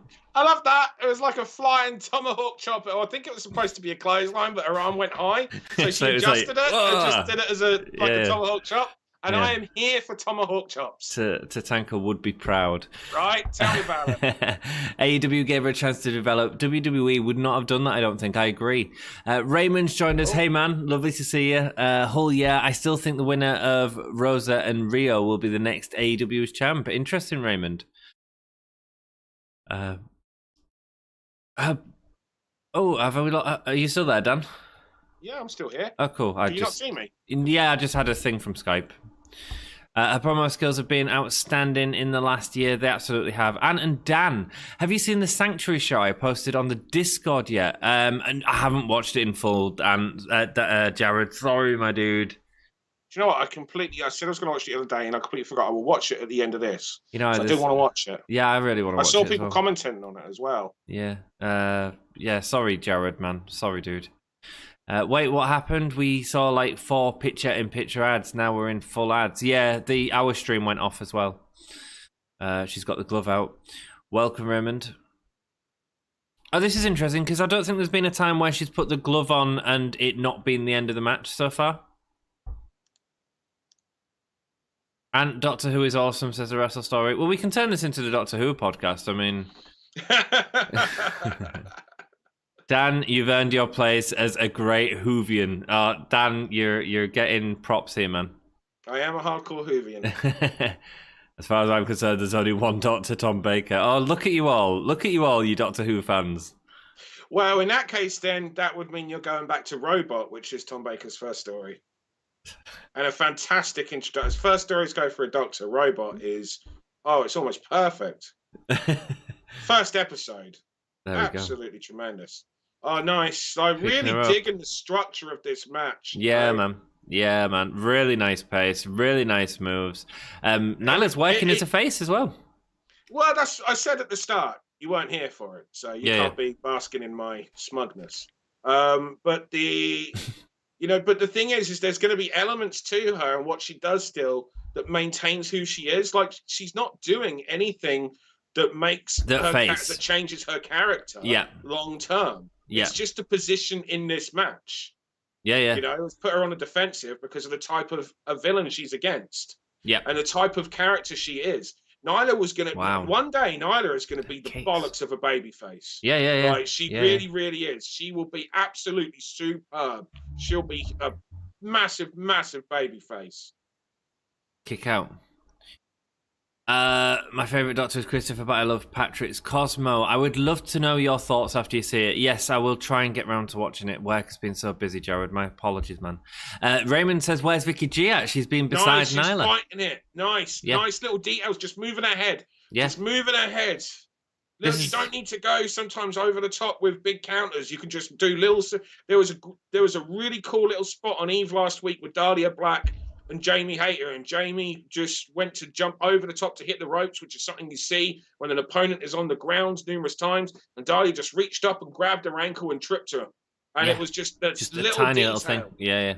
It makes such a difference. Yeah. Good sit-out bomb. What a match, man. They're having a great match. The structure, so good.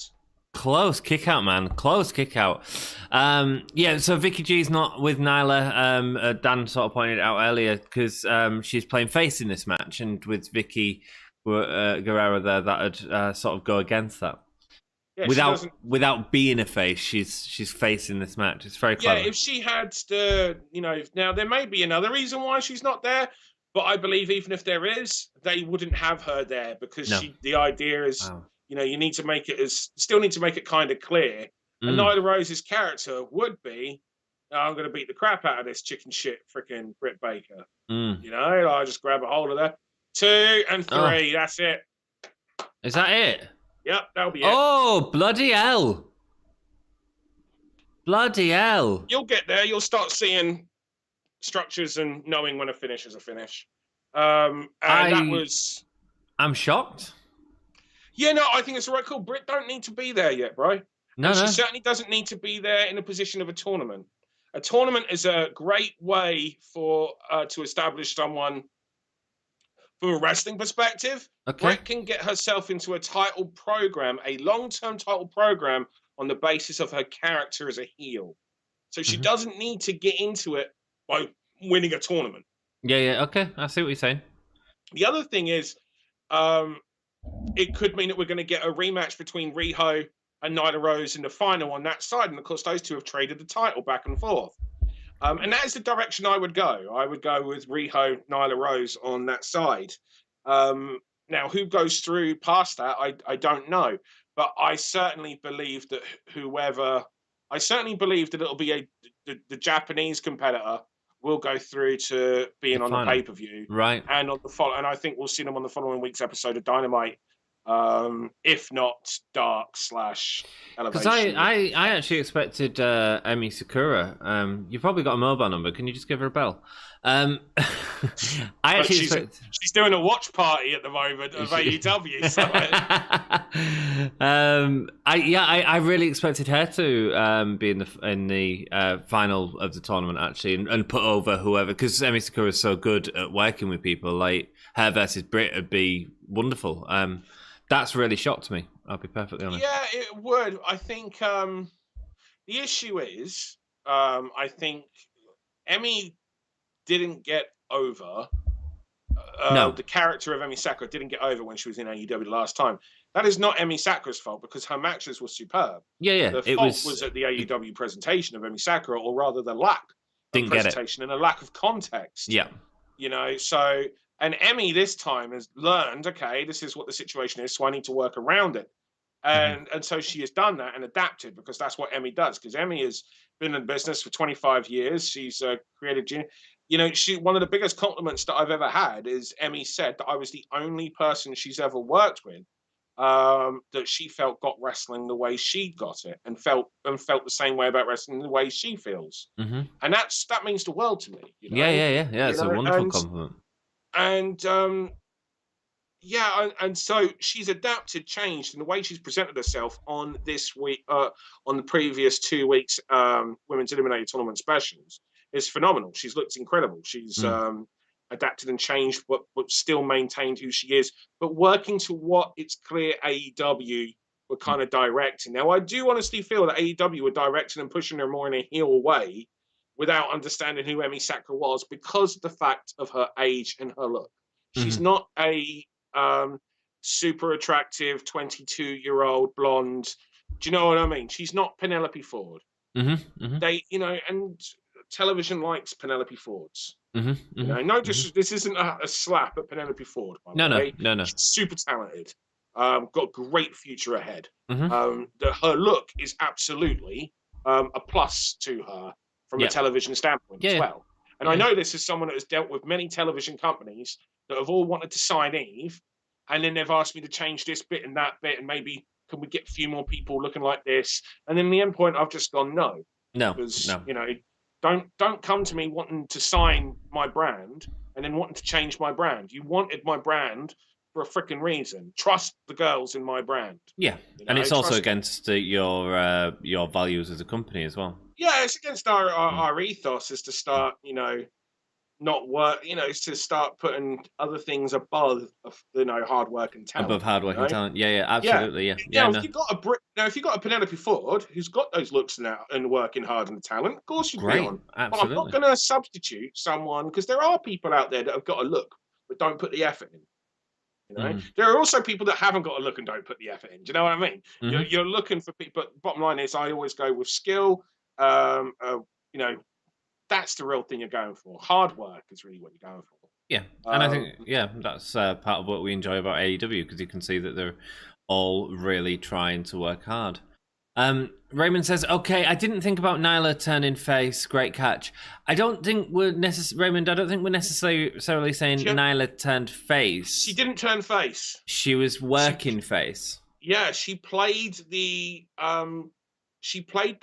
quote unquote face in that match, in the structure of that match, but she never turned face. No. All it was that Britt was a chicken shit heel and Nyla just wanted to fight. Yeah. Now, who are you going to choose to support? You're going to go, with Nyla. The one that's fighting.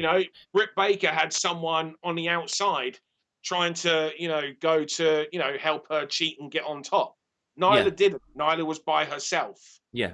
We never saw a face turn because there wasn't a face turn. But we just saw Nyla put in this position because of the character that Britt Baker is. And Nyla never changed her character because Nyla is a badass. Yeah. Yeah. I think, Raymond, one of the really interesting things to take note of is the next match that she has, which will be the Thunder Rosa or Riho.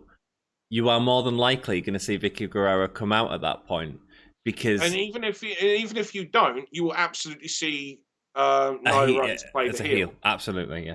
And the exact role that she just found herself in, or I say the exact role. Obviously, the other person won't be playing badass trying to fight, and Nyla Rose won't be playing entirely chicken shit. Yeah. But but you will see a different variation. It'll be Nyla Rose who takes the heat. It won't be Nyla Rose who's getting sympathy. It'll be whoever the baby face is, Yes, Nyla, says Lars, excited for Nyla. Good. Boo, Nyla Rose says futuristic. It's good that you've all got different opinions on it. That's awesome. It really is, because you know what that means? It means that whatever they do in another situation is also interesting for other people. Yeah. It means that, you're not... It means that you're interested whatever happens. Jeff says, why will they not pull the trigger on Britt? Could have had Thunder Rosa Baker rematch in the semis, would have had a follow-up to their match a few weeks ago that had a wonky finish. Yeah. Okay, so my answer to that... Oh, I can't say my answer to that. Maven's in the chat. Hi, Maven! Hi, Maven. I need to find another way to explain it.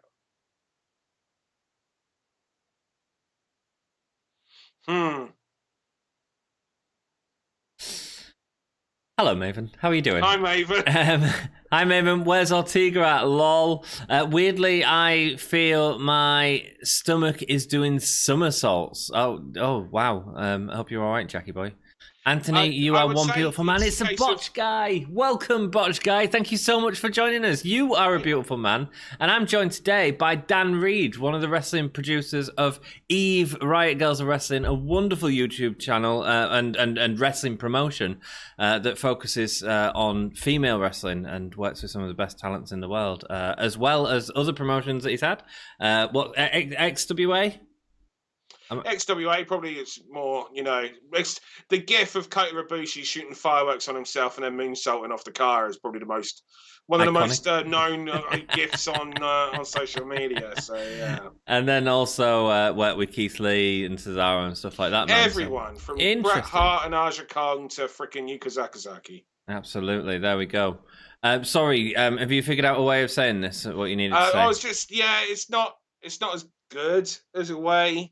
Okay. To say it, but basically, if you do that with Britt Baker now, when there's lots of other stories that you can be told, like I already explained, she doesn't need to get into a title match by winning the tournament. Right.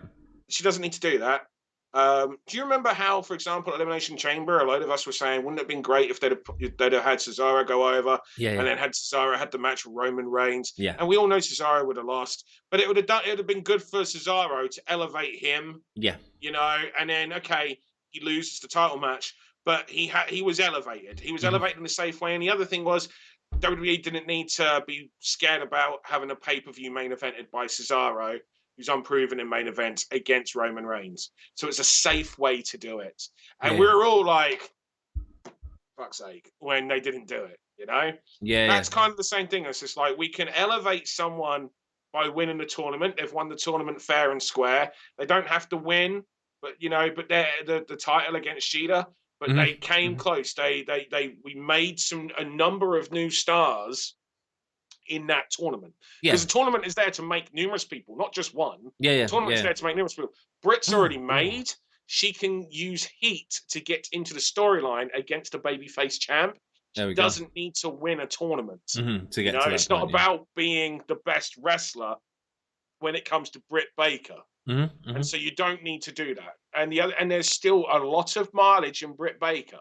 The second Britt Baker has won that AEW championship, well, then when she we don't want to put ourselves in a Charlotte Flair situation. No. Because she's so talented. And Charlotte Flair is super talented. And that's kind of the part of the problem, as well. And Britt Baker is super talented, but you don't want to have the situation where she's only 4 years into or 5 years into the industry, her career in AEW, but she's already a God knows how many time women's champion. Yeah.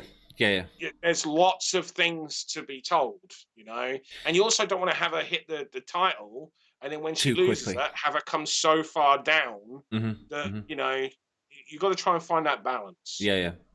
And there's plenty of time. And she lost to Nyla Rose. Yeah. And it looked great. It looked great. It did. Briefly, Rey Fenix looked an absolute boss coming down, like really giving a main event entrance with his sort of special mask that he had on over his mask, which I thought was great.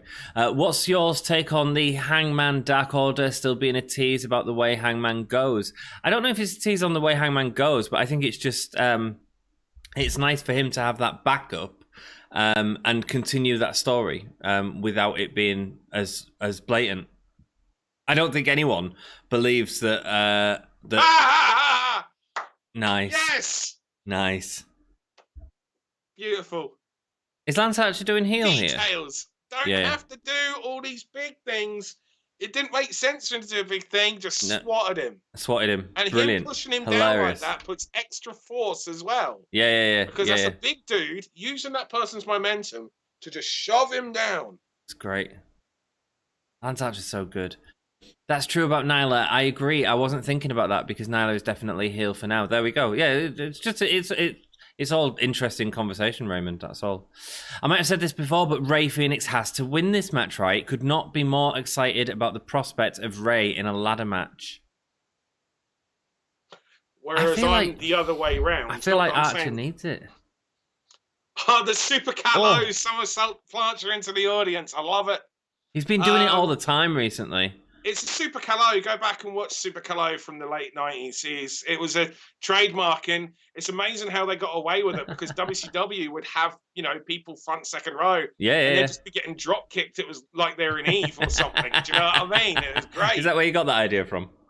I wish, but it was one of the things that when I realised that we had, I'll be honest. You went, like, okay, cool.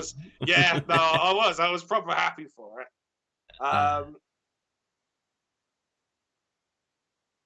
Nice. I mean, I get what you're saying, Jeff. I think Rey is exciting in a ladder match, but I'd be just as excited for Lance Archer, and I feel like Lance has got more of the push at the minute, so I feel they need to keep him strong at this point. Beautiful. So good. Wow, so good. Using that momentum. Botch Guy says, Anthony is blushing. Botch, you joined me. Of course I'm blushing, my dear. Of course I'm blushing. Just going to it as well. Yes, ma'am. Phoenix, from a promoter standpoint, from a fan standpoint, I can always see exactly. You are right, and you are not the only one. I am willing to bet, like 80% of people watching are wanting Phoenix in that ladder match because of the reason. We're thinking about all the crazy, incredible, death-defying high spots that someone like Rey Fenix will be doing off a ladder. Can bring into from my perspective as a promoter, right? I would also be wanting to do that, but I would be extremely nervous of putting a guy that could get hurt because there'll be such expectations of him to do things like that. So it's a hard balance to find, and especially because Phoenix has been injured several times over the last 12 months. I'd be nervous of putting him in a big bump match like a ladder match. But the good news is I think there's 6 men that are going to be in that match. So they don't all have to kill each other constantly. But when you're doing that though, there's a pressure on good. What a bump. There is this pressure on it being spot. Yeah. When it's a singles ladder match, there's you don't necessarily have it as spot. There's more structure and build to the spots. But I would be nervous of Rey Fenix getting hurt. Basically, is what I'm coming down to. Yeah. Yeah. I get what you're saying completely. I get why people would want to see it. For me, it's more about the story of the individual performers, and I feel that Lance Archer needs this more right now after the sort of change of character. And I don't think either can afford to lose. Right, and maybe that's take it easy, Raymond. Thanks so much for joining us. Is that what on this stream? Thank you, Raymond. Take it easy, my dude. Is that what makes it exciting, Dan? Is that why this is an exciting match? Because we want to see who's going to win. What direction are they going to go?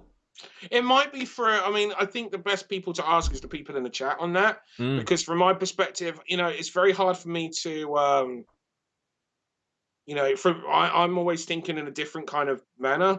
So I'd like to know what people in the chat are thinking.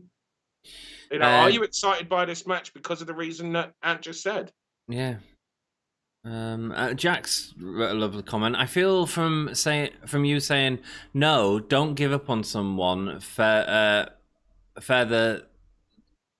after the first bump or the 15th bump makes me think that it'd have only been a few years long if I had trained with you rather than a well-known indie promotion I don't want to get sued by. I'd have stuck it a lot longer. Yeah, man. I mean, and everyone needs that support, Jack.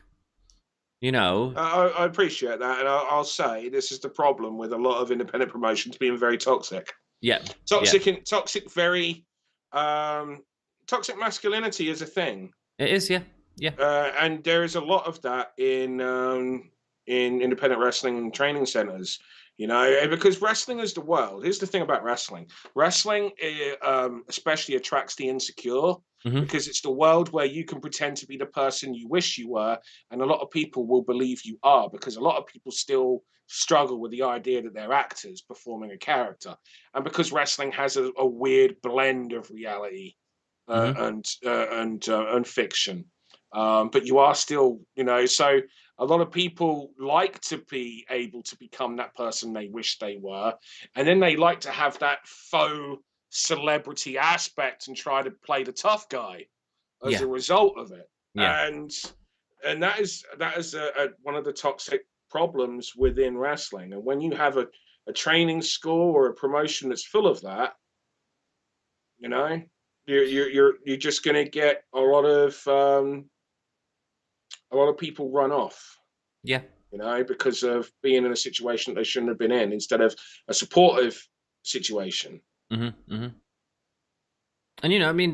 look at Dan even from the YouTube perspective and not necessarily from the wrestling perspective. Like, he's worked a lot with us. We've enjoyed working with each other, and a lot of that is because we have a lot of the same mentalities in terms of we all do well together.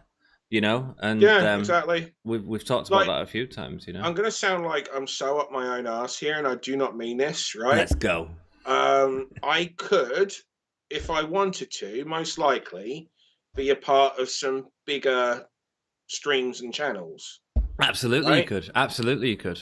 And that's not meant. I don't even like saying it because I feel a bit, Yeah, you but twat. The truth is, it's just like, fuck you. But the truth of the matter is, it's I like this. I'm happy doing this. I like the community. It's just, every now and then a prick turns up and they kind of like they either change their ways or they fuck off. Yeah, absolutely. And I like that. Yeah. And some people are. They've got their bigger streams and maybe like they're just kind of like, they're able to kind of see past that, and they don't really worry about that or they don't deal with that or whatever. And it just, this just feels cool and I get on. Yeah. So it just works. Yeah. And that's what it's about sometimes, people, Yeah, and we're both pimping each other as well. And it doesn't matter whether Ant's pimping me to 10 people or another guy's pimping me to 1,000. I'd rather, if Ant's pimping me to 10 decent people, and the other guy's pimping me to 1,000 shitheads, I know who I'd rather have as part of my community. There we go. There we go. And you guys know I like Eve's product. That's why we cover it on the channel, because I'd be watching You it fell in anyway. love with that bloody Tony Millie match. That's what it was. Yeah, well, of course I did. I mean, I'm a massive Tony Storm fan. I've enjoyed everything I've seen from Millie McKenzie. And you got to see unrestricted Tony Storm as well. Yeah, and I love that. And that's part of what I love about Eve. And it's about watching performers who are developing their style in an unfiltered way, and you giving that creativity to them, and that's part of the reason I love it. So, releasing him during that suplex, just flying him across the ring. What did Botch Guy just see there? I think Botch Guy just asked me a question. Let me have a quick gander. Sorry, mate. I'm a bit behind in chat, actually. Yeah, it's all right. Oh, we'll get to it. We'll get to you guys. Let's go down. Oh, and you don't know, Jack just said 100,000% agree on the toxic masculinity. It's worse because many think falsely doesn't apply to them. Yeah, it does. Exactly. That's exactly right. Like I say, wrestling attracts a lot of insecure people because it's the world where they get to pretend that they're the person they wish they were. Mm-hmm. And you can easily start thinking that you are that guy because a load of fans think you're that guy. Mm-hmm. And then you just start getting that freaking out. It was wicked. That was, man, so good. The way everything that he does, his foot placement is thinking of everything that's. He's just so good. And like you say, foot placement is like a massive part of wrestling. It's dancing. Wrestling's dancing. You know, but he moves like music. So when I said about foot placement, I was really kind of going on about how he moves, the rhythm, and how he moves. So that, which is so good because it means that you feel it, because you're feeling the rhythm, you're feeling the timing of everything that you're doing in there, and that's a key thing. I'm going to get to Botch Guy's comment, and then I'll go back to some good comments. Well, maybe go through it in order, because I don't want to be holding anybody else off. It's a bit okay. Sorry, Botch. Give us 1 second, my dude. Because Botch has been a massive supporter of our channel and really helped us out as well. I could see it going either way, and I get that Archer's getting a push. I could see them wanting to put him in the TNT title picture. All good points. Yeah, man. Absolutely. I think the last guy in the ladder match for the TNT belt, the mystery guy, will be Cain Velasquez. Thoughts? He was great in AAA with Cody. That's a really good shout, actually, Alan. He was in WWE for a shout, and then they took him out, and he's not been doing out. So I'd say, why not? Yeah, a big name as well, Dan. Yeah, I don't. It'd be interesting.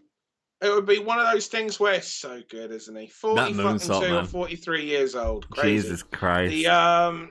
It'd be one of those things where would they be better off waiting until they're able to open up a little bit more to bring in another star? Because you just can't, I'm always a bit nervous about just bringing in one person after the other person, because where do they go? There's only so many spots for so many people. But and they're running out of spots already. Yeah, and I'm, and I don't want to see like these two people kind of fall by the wayside, No, yeah. But Cain Velasquez, potentially a great, person for the Latino market. Yep. But how much I don't know about AEW's television deals in the Latino markets, and obviously AEW can't travel right now. No. So I'm not against them bringing Cain Velasquez in. I think WWE really, made a mistake there. Massive mistake, yeah. Yeah, but and I'd be well up for AEW doing it, but I would just think it's all about timing from a business perspective on when the right time is to do it. Beautiful, just a little corner bump like that. There's that extra cell to point out the size difference. Sorry, carry on with the comments, mate. It's all good. Jack agrees with us 100% on toxic masculinity. Botch Guy says, I'm actually curious on Eve's social media policy. For example, if I wanted to create some content, reactions, news, debates, etc. for Eve on my channel, would I need official permission? I can half give an answer there, because I didn't ask you for permission to do the watch-alongs. I just sort of did them, and that sort of garnered our relationship, I guess, and friendship. The only thing that we've ever said, like, because a lot of people gif us and whatnot, timing is so good. A lot of people, nearly. Oh, when he rescued it, so good. Yeah, man, smooth, just fluid. To be able to save it as a and look, find another way to get into the position. So the my general view, you're right there. That's just great, isn't it? Nice. But yeah, no. So my general thing, because like I say, a lot of people gif us and whatnot, is just if you include the finishing move, don't include the count. Right. Do you know what I mean? If you're gifting us, because otherwise no one's going to watch us. So that's just what I often ask people, to just be a bit considerate on that aspect. But yeah, other than that, that's interesting, man. Go for it. And also just don't put 5 minutes worth of footage. Do you know what I mean? Like keep any footage clips to, a respectable. Yeah, I guess it's don't give. I don't want to speak for you, but I guess it's while use the content fairly, at the same time ensure that people are still going to seek that content for the full thing. Yeah, exactly. Yeah. But I think that's just common sense and common decency stuff. I don't think there's anything really that Yeah, interesting. Man. You don't know, Jack. I've worked and trained with some toxic promotions, and because of that, I've had to walk away from them and no support system. That's terrible. Everyone should have a support system, and wrestling does well. We all do well. That's that's part of it. Well, there was the great the Res gal that done the School of Lucha Libre. That it was always a very supportive system. There it was so supportive. I sometimes worried. Actually, I got really worried about how a number of them would actually do in lockdown without one another, because they were like a face. I hate the idea, because you hear so many people, we're like a family, and what it is a load of promoters would use that as a way to get away with a load of shit, and because it's like and because they would hear WWE wrestlers from back in the 80s say that, but that's because they were on the road for 300 days a year.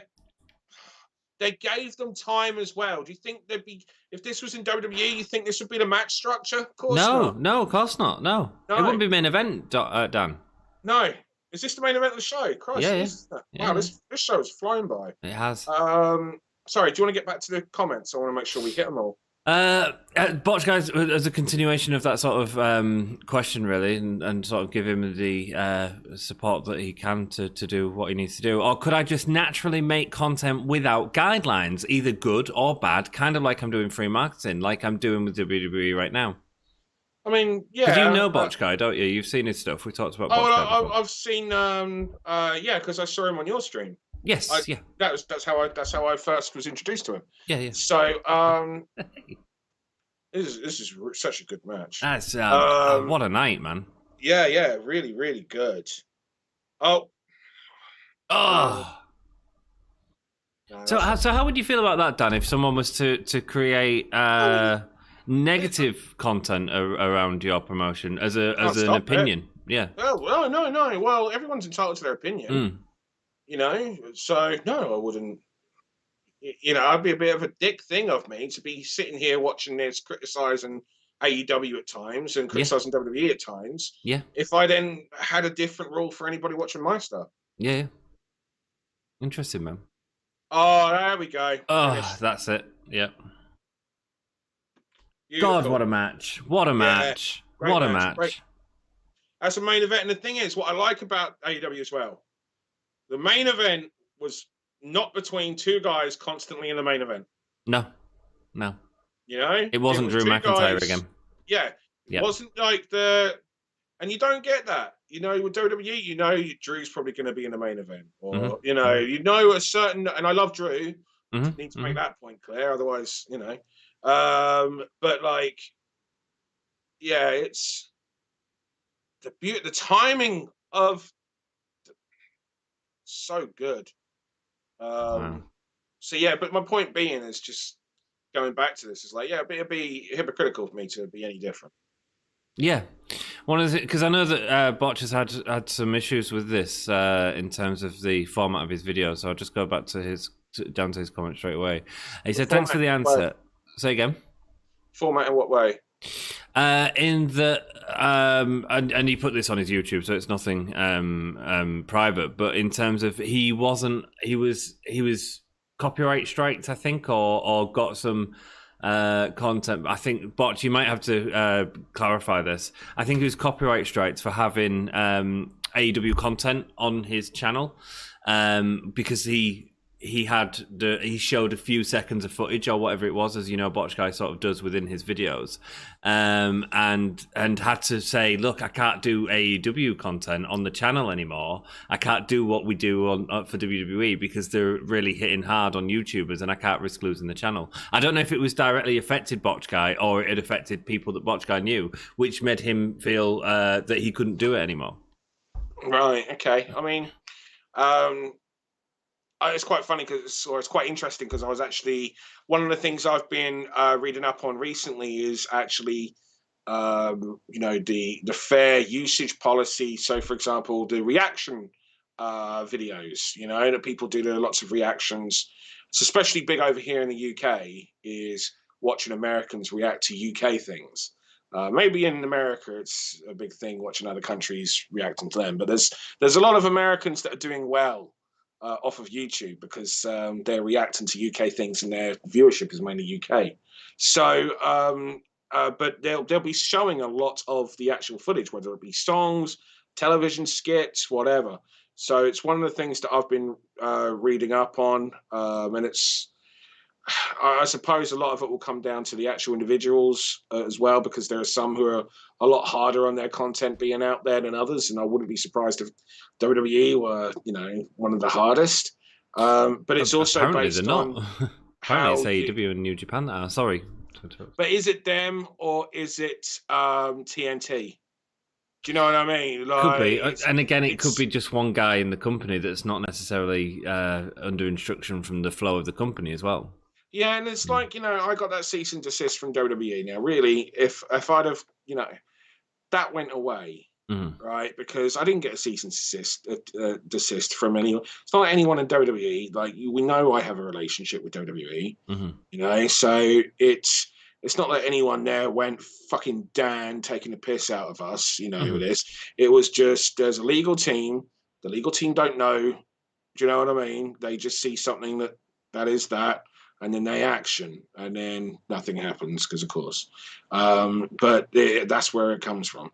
So, it really depends on the situation. But I would he's possibly already looked into a load of the fair, copyright fair usage. But I know a lot of it involves like stopping, starting, commenting, and things of that nature, rather than just showing and reacting, if that makes sense. Mm-hmm. It makes complete sense, man. It makes complete sense. I'm just going to go with Botch Guy's comments just because I think that you guys could have an interesting conversation about all this. And I think it's also interesting for everyone else to see the sort of finesses of being a YouTuber and the things that you've got to sort of think about. And we don't worry about that too much at this point, but these are two much bigger YouTubers that are sort of dealing with it and or dealing with TV networks. Laid Back WWE and NXT, says Botch. The just random claims, never a strike, even when I use maybe 10 seconds of video, for example. I've never got a strike from AEW. I was just worried because other YouTubers did. But what I heard is that AEW is a private company and WWE is a public. That could explain why I never had any problems with WWE for years, says Botch Guy. Maybe I don't want to, put words. I'll just be... AEW are very supportive and wanting content to be out there. But that's why I wonder how much of it is actually AEW and how much of it is actually the broadcast partners, because the broadcast partners get involved heavily in a lot of that. Right. Interesting. So it's never as straightforward as what sometimes it may seem like, Yeah. And I don't want to heal the wrong person out. No. Fair enough, man. Fair enough. It's just interesting to hear your opinion, and maybe that's something that you and Botch can talk a little bit more about on. New Japan do have a strict policy. They have put a lot of things into YouTube so that YouTube recognizes so much of their content. But a lot of that also comes from the television networks, specifically Samurai and a number of the, I think NTV's another one. Again, a number of the big Japanese networks, because of how the licensing works with showing things. So there are some things that aren't on certain on-demands of certain promotions, and the reason why is they can't. So I helped set up Meiko Satomura's Sendai Girls with her online on demand platform, and it didn't last long because she couldn't actually put much footage on there. And the reason why she couldn't put too much footage on there was because the big shows, which is the ones that people wanted to see, were actually broadcast on TV, and therefore she didn't have the rights to put it onto her on demand platform. So and you'll find that a lot with a lot of content. People, be based on what their situation. If they've got anything to do with TV, a lot of their deals will and what's allowed to be shown and where things can go. Some of the footage could actually be owned or part owned by them or by certain sponsors. So it's it can be very messy, basically, is what I'm getting at. So and it's not always as simple and straightforward as you may think, or as it should be in an ideal world. Yeah. Right, I'll get back to some of your comments. Thank you all so much for joining us. And Dan's made it to 20,000 subscribers tonight. Amazing. He's put in so much work and in 8 months, which I'm really pleased of. Amazing, man. Yeah, big thank you to everyone that's subscribed and helped us get there. And the thing is, before AEW, most Wednesdays we do an AEW, we do an Eve watch along, and but even if you don't watch us, go watch the channel, turn on that bloody ring bell, because honestly, I think tonight, if you've enjoyed this stream, you've seen the sort of insight that Dan can provide into the sort of working business of wrestling. Quite frequently on his Eve streams, he'll do exactly the same thing. So if you have enjoyed tonight, please go check it out and come hang out with us. That's not necessarily normally on the Wednesday. On the Wednesday, it tends to be the show as it happened type thing. But there are other streams more episodic. But on other streams, you'll see some wonderful insight into wrestling, as well as the performers, what was happening backstage at the time, all sorts of stuff. And it's interesting, all the sort of copyright stuff that you were just talking about there. I mean, you've had issues with that along, especially with the Japanese music as well. Yeah, and so have it was a weird thing. Emi Sakura had an issue where one of her own songs got flagged and her video got stopped. What, on Chukka Pro? Yeah. Jesus Christ. And it's her own song. And it got stopped, and some that's what I mean. Some things are just really weird, and things just happen. I felt bad for them because they brought in Minoru Suzuki for a match with Aki. And halfway through the Minoru Suzuki match, the stream ends. And of course, they were doing record viewers at that time. Of course. Oh, no way. Because they'd spent the money to bring in Minoru Suzuki. Yeah. Minoru Suzuki and the mat wrestling style as well. It's beautiful. Yeah. But because they'd done some singing earlier on, and it took a little bit of time, but it caught up, and that's stream awful, stopped, isn't it? and then they had to quickly restart the stream. And that's terrible. Yeah. And guys, that's why we don't show the screen. Yeah, absolutely. Britt versus Nyla was awesome. I agree, Jake. There was a couple of fantastic matches tonight, beautifully worked, and I'm so pleased that we was able to have Dan to sort of talk us through what would have been the production of the match and sort of go into that detail with us, because I would have just been marking out for it anyway. It was great. Just to say, Millie actually made a point saying, please, always credit and tag Eve if you're going to use their footage for anything. That's a polite thing to do. If anyone does, it's nice to be tagged. And the thing is, if I'm tagged, I can share it. Yeah. And done well. There was a YouTube channel. They've just restarted, and they're called. They were called something like British Bombshells. I think they've restarted their channels just something like British Women's Wrestling, and they did take a load of my footage and a load of footage from other promotions as well, and they put it up on a YouTube and they monetized their channel.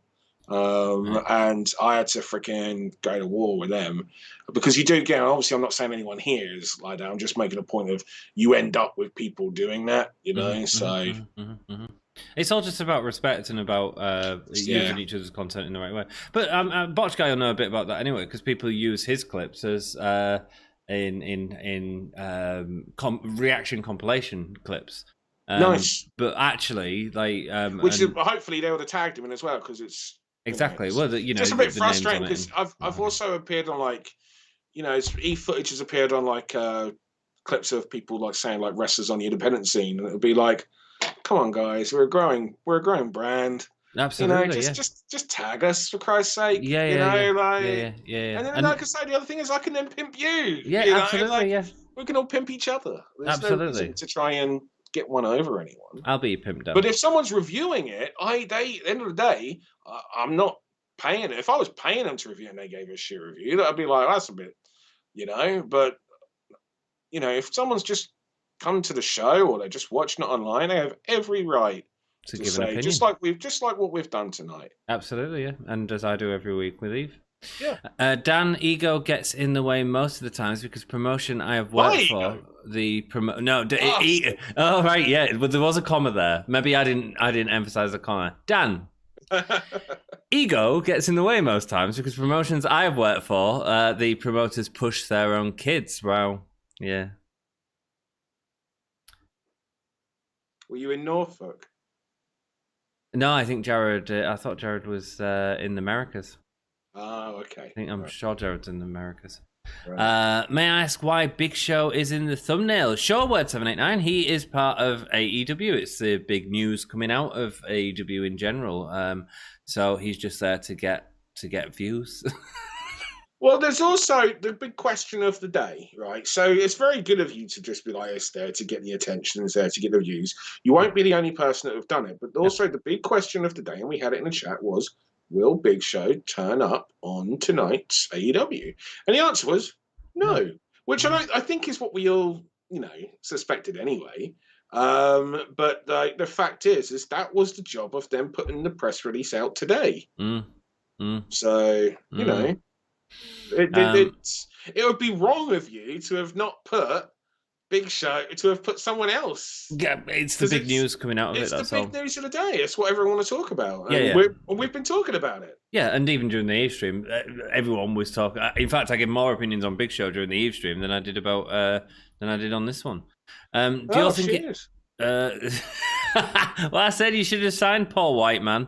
Do you all think it's too early to take the belt off Darby this soon on March the 7th? What's happening on March the 7th? That's the pay-per-view, Revolution. But it's not for the belt, is it? No, it's tag match. It's a tag match, yeah. So I don't know, and definitely don't want them to take it off of him in a tag match. I'm pretty sure Sting and Darby are winning that. I mean, I would imagine so. It's a good way to. At the same time, I wouldn't. I'm intrigued as to what they do, but I would imagine so. Yeah, they've got to, haven't they? Because the thing is with Sting, he can't have his first match back and then just lose, because then you've just. But not just that, he's going to lose a lot of matches, which, because AEW know how to use. Sting isn't going to become world champion. This isn't WCW, even though Big Show joining is concerning people about the way they're using legends. But Sting isn't winning the world title, and if he is, it's for a reason, which is to put another guy over at the end of the day. Yeah. So yeah. Big Show is all elite words. Lars Sullivan's got his muscles out, good lad. Please always credit and tag Eve if you're going to use their footage for anything, and don't give away the finish. Millie's on it, man. Millie's perfect. Yeah, she is. I always put your links and stuff in the description, as you know. Yeah, greatly appreciated. Yeah, it's all good, man. It's just don't even think about doing it, Apart from when you tell me, bloody 20 minutes before we do a stream. Here's the thing, right? You say this. I didn't know you were going to stream. I checked earlier today. There was nothing up. You did say, and you're working hard. I know, mate. So do you know? Like, man. I'm not going to message him, make him feel like, Dan's asking me, I should really go. It's just like, if you don't want to do a stream tonight, you don't do a stream tonight. Bless you, man. Well, it was only when I saw that there's an AEW stream that I was just thought, do you want to, someone on there with you, mate? tonight? You ask as late as you want. I'm always happy to accommodate. But I'll still take the piss out of it for you. No, you're right. I've been working at this vaccine center. I was at work at like 7 a.m. this morning.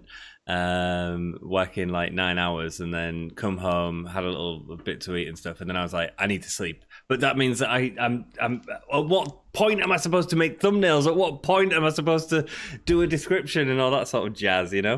Yeah, no, I know. I know you know. It's late, man.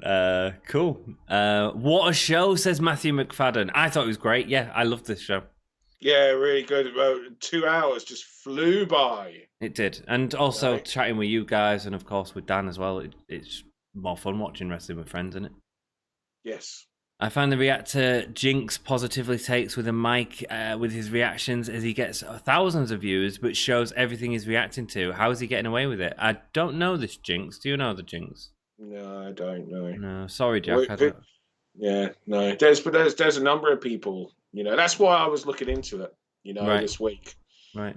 There's a really good YouTuber. It's probably my favorite YouTuber called Tom Scott, and he's done like a 45-minute video about how the YouTube system is not. His whole thing is that we're the ones that's broken. The YouTube system isn't. It's interesting. It's an interesting take on things. Right. But yeah, there's a number of videos. Just search it and watch it. But also, there's YouTube themselves have got videos up and some details about it as well.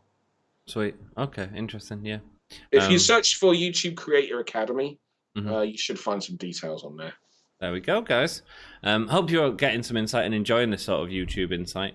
AEW have periods of strictness. Well, we're down to 6 people watching, so I don't think they are. Have we? We have. Yeah, I've got 8. AEW have periods of strictness when it comes to content, but New Japan pretty much puts a blanket ban on everything. It's most likely the broadcast partner, says Botch Guy. I always assumed Big Show retired. I quite liked how they were using him in WWE, Dan. I didn't. And I'll be honest, because he just kind of come across to me as being like Tamina Snooker is in the women's division. We need a big, scary looking person that's believable to come and lose to someone.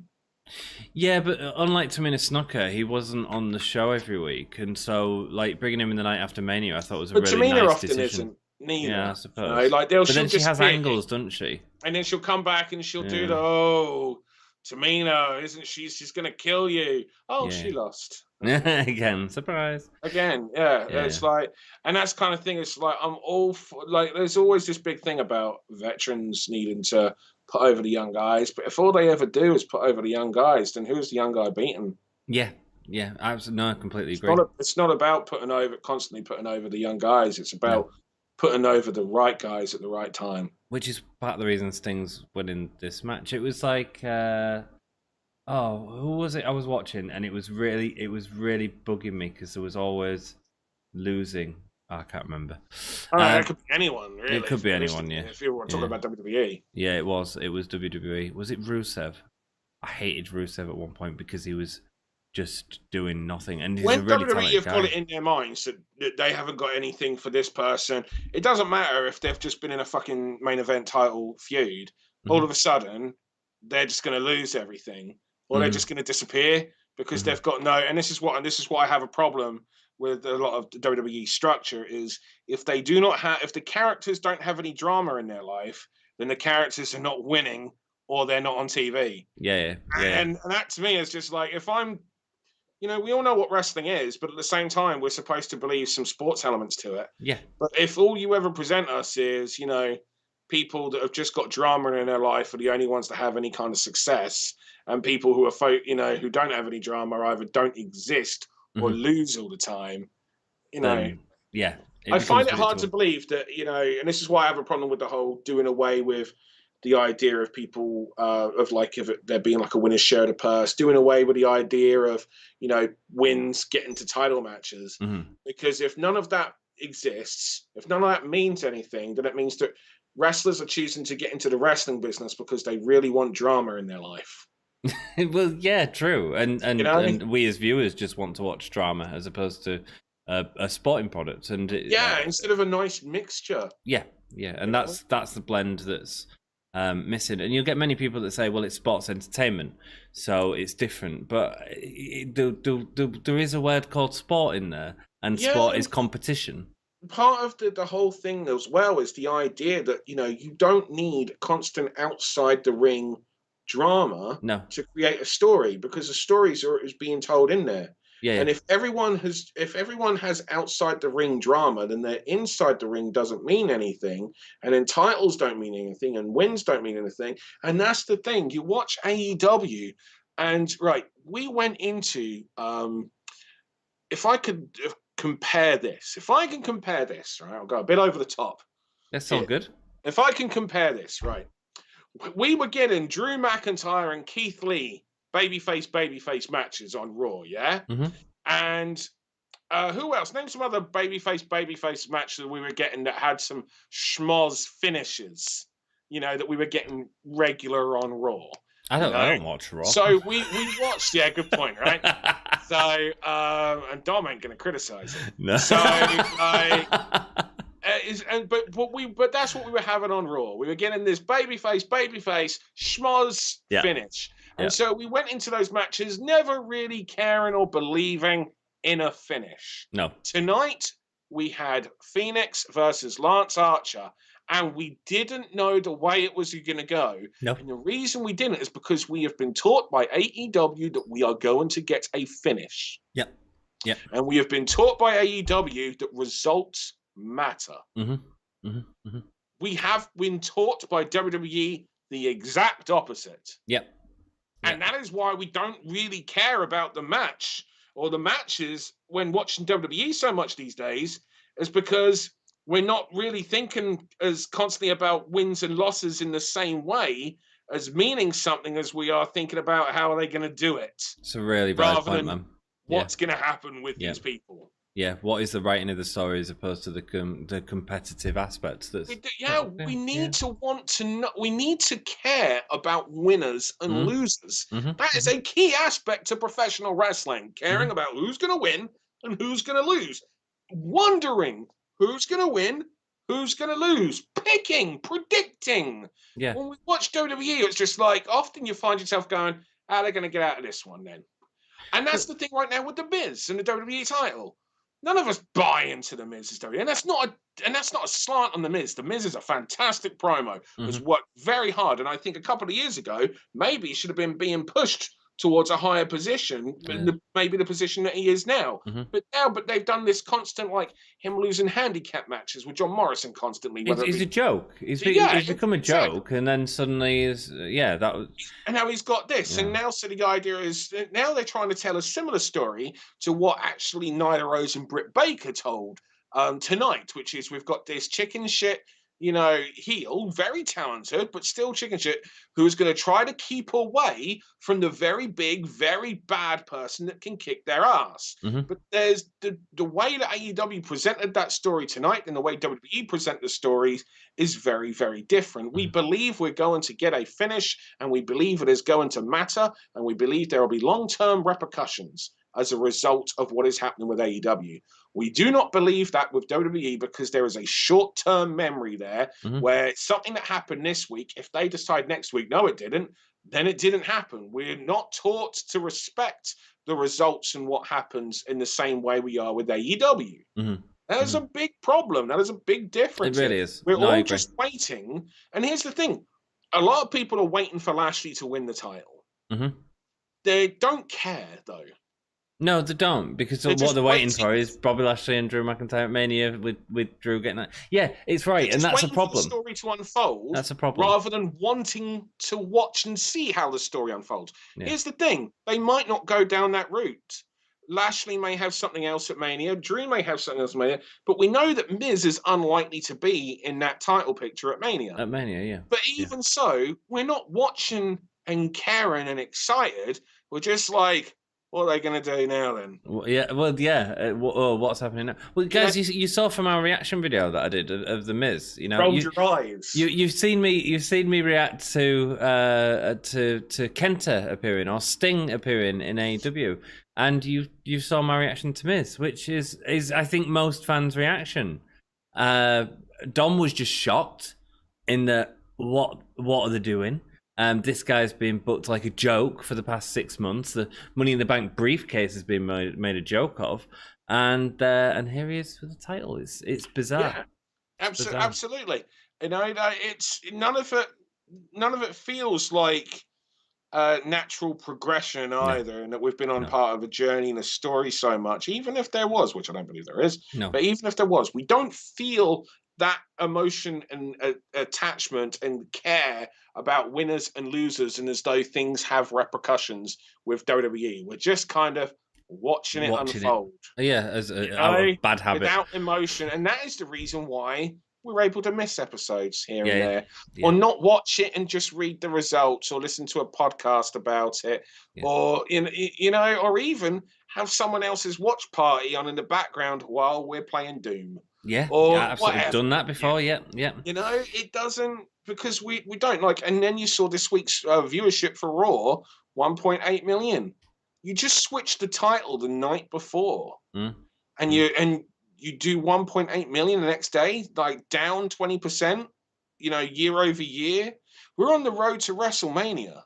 You just switched your biggest championship on the night before's pay-per-view. And it's just like, people should be really freaking going crazy right now, but it's apathy. For the most part, there's no emotion. Once you lose emotion, that's it. And I think a lot of them 1.8 million.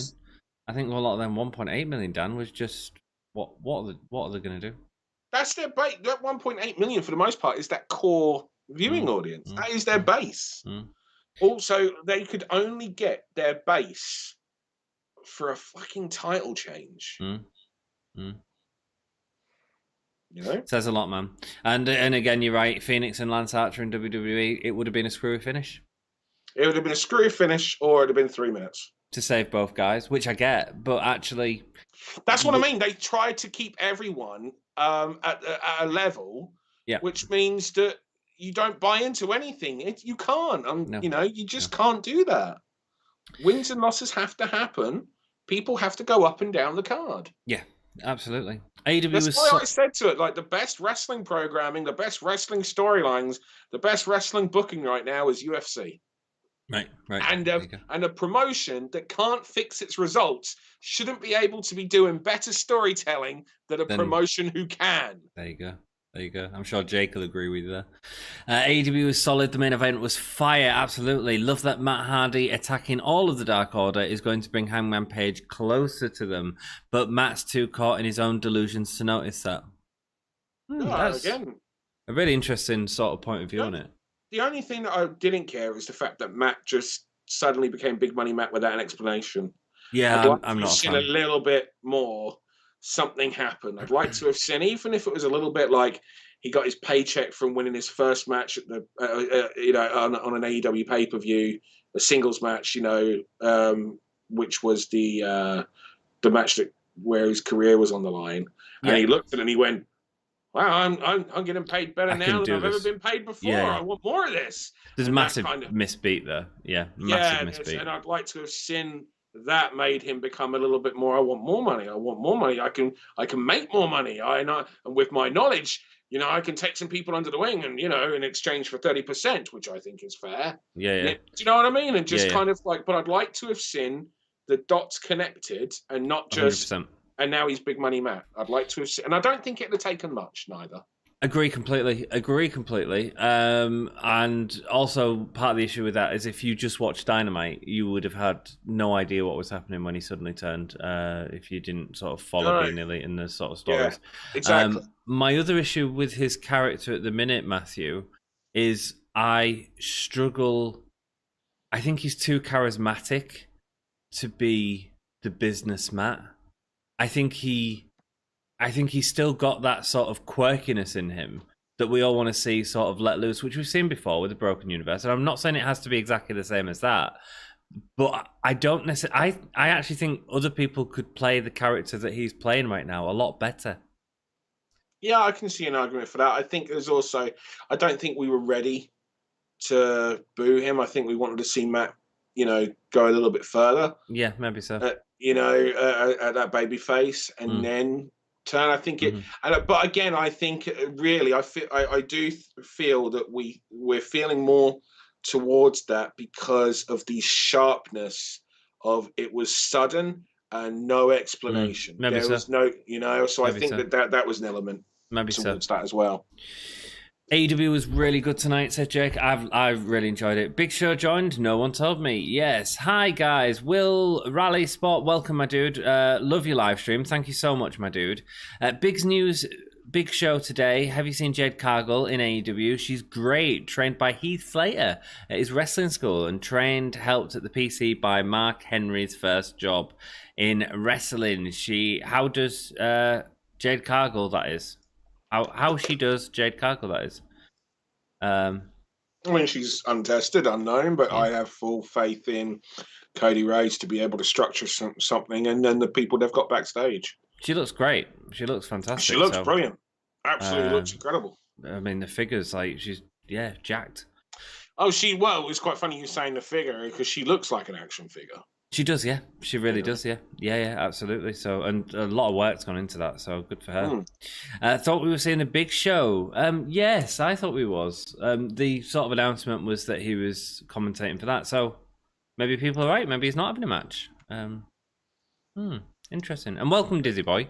Welcome, man. I hope you're having a good time with us.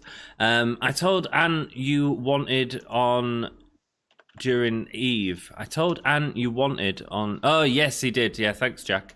It's Owen, but I had to make a new thing. Oh, that's all good, Dizzy Boy. Just make sure you subscribe on this account as well, my dude. Hope next week is good. I didn't see last week's. Last week's was a tag-heavy show. Dan really enjoyed it. I didn't as much. New Japan Wrestling on copyright are very much like Nintendo. It was best and easiest just not use the footage unless you're a huge name. There you go. My thoughts anyway. Apparently Samoa Joe back soon. He's been injured for ages. He was on WWE The Bumps today interviewing Big E. Good it was. He's a great ring announcer. I mean, his basic thing is no rush on the comeback from the concussion, which is great to hear that they're not, rushing people, back into making. Now, I was scared out of my life when I saw Christian get sat on by Rey Mysterio in the Rumble, considering he'd been off, with concussion issues for so many years. So, yeah, absolutely. Great live stream, guys. Love the conversation. Good stuff. Thanks, guys. Well, no, thank you so much for joining us. I'm Anthony from Gimme a Hole Yeah. This is my channel with my friend Dom, and this is Dan from Pro Wrestling Eve. The links are all in the description. Dan is a wrestling producer, which is why we can sort of have this conversation. I'm just a fan, but Eve Pro Wrestling, man, a wonderful channel. We do watch-alongs of it on here. Plenty of regular free wrestling on YouTube during a really crap time. So please go hit it up and subscribe, because you can get so much insight from Dan, and that's why I love having him on the streams for that reason. Thank you. Very kind of you. You're welcome, my dear. WWE has ruined the Money in the Bank briefcase over the past 3 years. Yes. Yeah. Again, you've got to protect certain things. I don't know if necessarily... I think the Money in the Bank briefcase is very easy to rescue. Yes, but I definitely agree that there's. It's been a weak few years. It really has. I think, Dan, to go into it a tiny bit more, I think it's about rules. You know how we talk about rules with the Fiend and how he sort of breaks the rules too much sometimes, and we don't have that concept of what the rules are. With the Money in the Bank briefcase, that's very much the case. Especially in the past few years, we had Braun sort of cash in for a match against Roman at Hell in the Cell that was very unclear. You've had The Miz getting the Money in the Bank briefcase back after Morrison did it. Again, the rules are very unclear. Even win it after Otis won it. And so the rules of the briefcase seem to be stretched to a point where it's no longer sort of when it was good was Edge wins the briefcase. Edge is going to get his opportunity. When is he going to use that opportunity? That's the competition aspect of it, I guess.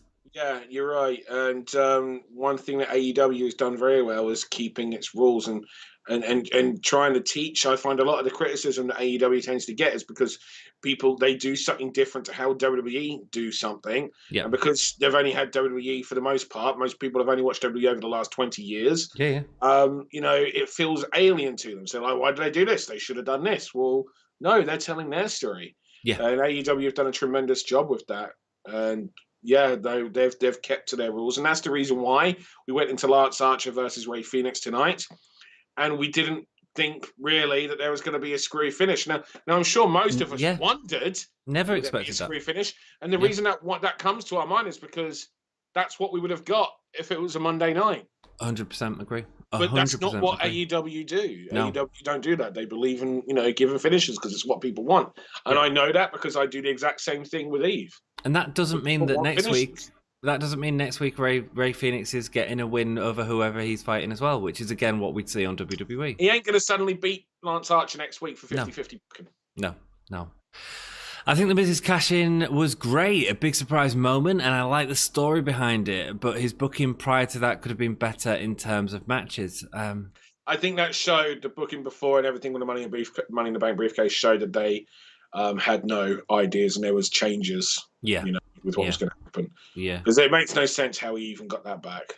Yeah. No, it's just the rules. The rules. Yeah. Not sure if you've seen Matt Cardona on Impact. He's so big. Brilliant wrestler. Unfairly treated by WWE. Then went to signed with Impact 2 weeks ago. And his best friend, Brian Myers, is there. Yeah, well, Matt Cardona was briefly on AEW as well. I'd have liked to have seen Cardona stay in AEW, actually. I think Cardona has a lot of potential for AEW. I think he would fit in. Maybe there just wasn't the space for him in their minds. But I really like Matt Cardona, and I think that he has the ability to transcend different things because he's clearly a very creative guy, especially with social media.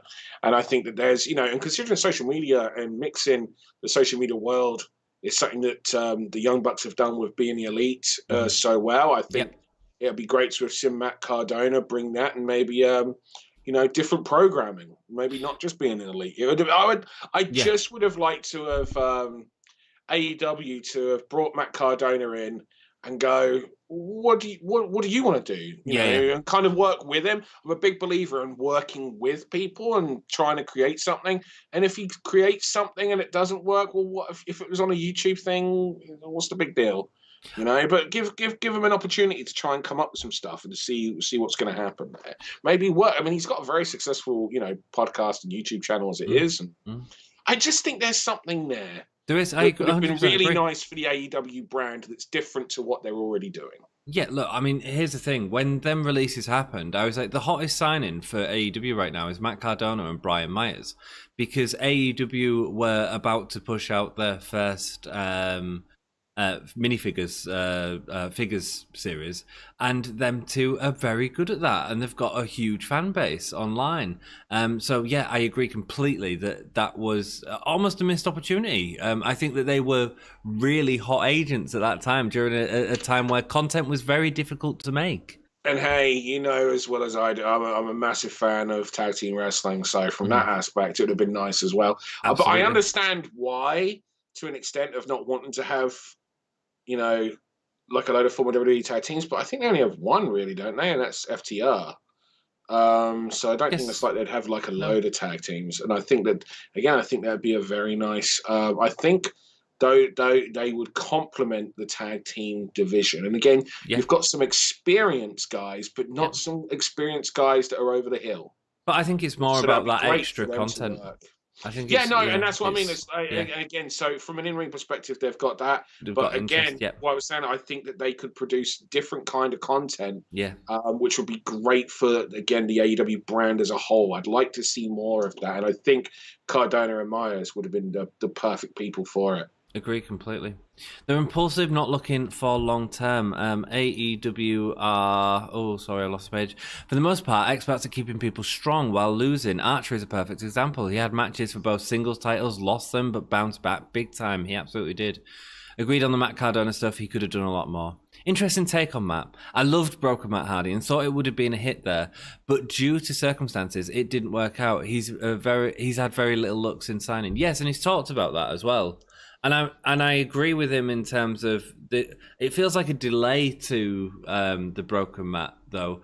And I just think that he's got so much charisma that grounded level of being the money man isn't working because he's got that crazy side still in him. And I think people are, wanting to see, and they didn't get that for very long. But maybe that's for the for the fans. Who knows maybe how long? Maybe who knows what he's got in mind long term for his career, how many years he's got left. Yeah. I think a lot of us were feeling as though, because hadn't Matt spoke about retiring and even done a retirement and then he actually came back. So I think a lot of people were like not wanting to boo Matt because they were kind of feeling, and I'll be one of them, that we're watching like the last kind of run of Matt Hardy, and I don't want to boo Matt Hardy in his last run. No. So when the turn happened, it kind of like, so is it not his last run? Is it not? And so you had a load of non-character questions suddenly come to your mind. And because it was a raw change and not with a story, it was just suddenly this. I think that also made it a lot more bitter. The taste in when we were living through that. Right, yeah, no, that makes complete sense. Are we happy to carry on a little bit, or because we'll start, if you can start what's the word? Rounding down the questions, because we've been going for a while. Well, you're the one that's got work in the morning. No, I haven't. I got a day off tomorrow. Yay! Oh, well done. Yeah, I know. That's why I'm doing this tonight. If not, I would have gone a long time ago. Are you good to stay? Are you happy? I'm all right. I'm good. One bit of criticism I have for AEW is the booking of Shaq match next week. They've let the big names speak for themselves whilst giving Red Velvet very little Dynamite or dark time. Red Velvet had a lot of dark time at one point, but I agree with you there on dark. I 100% agree with you. Yeah. Yeah, I wonder what's going on there. I wonder if, things aren't... I mean, I don't know. I just wonder what's going on there. Yeah. Why is it not at Revolution? Maybe it's because it's on TNT. There is a reason. What it is there's a big All-Star NBA game on the same day as Revolution. Ah, right, okay. So you're going to miss that order. Shaq can't do, but, he has to do the NBA. But actually, from TNT's perspective, it has more sense to have it on the TNT show as opposed to Revolution as well. Yeah, exactly. So, but I'm assuming they would have preferred, the AEW's, goal would have been for pay-per-view. But here, it's on the go home for a pay-per-view. Yeah. The idea, hopefully, is more people will tune in and then want to buy said pay-per-view. Yeah. Because am I right in thinking that is next week's episode? That's next week's episode, and then we've got the pay-per-view. Didn't see Cody on tonight's show. We didn't see any real big pushes for that match next week. There was the advert. Package. Yeah, there was a package, and that's it, yeah. Didn't see anything else. And I wonder if, has things gone as planned? Have some things happened behind the scenes that, that have led to things not being as straightforward? We've heard the stories from Big Show before about trying to do business with Shaq. But, in this situation, there is a television network behind it, not just a wrestling company. Yeah. So, And Shaq's own TV show is on that as well, Dan.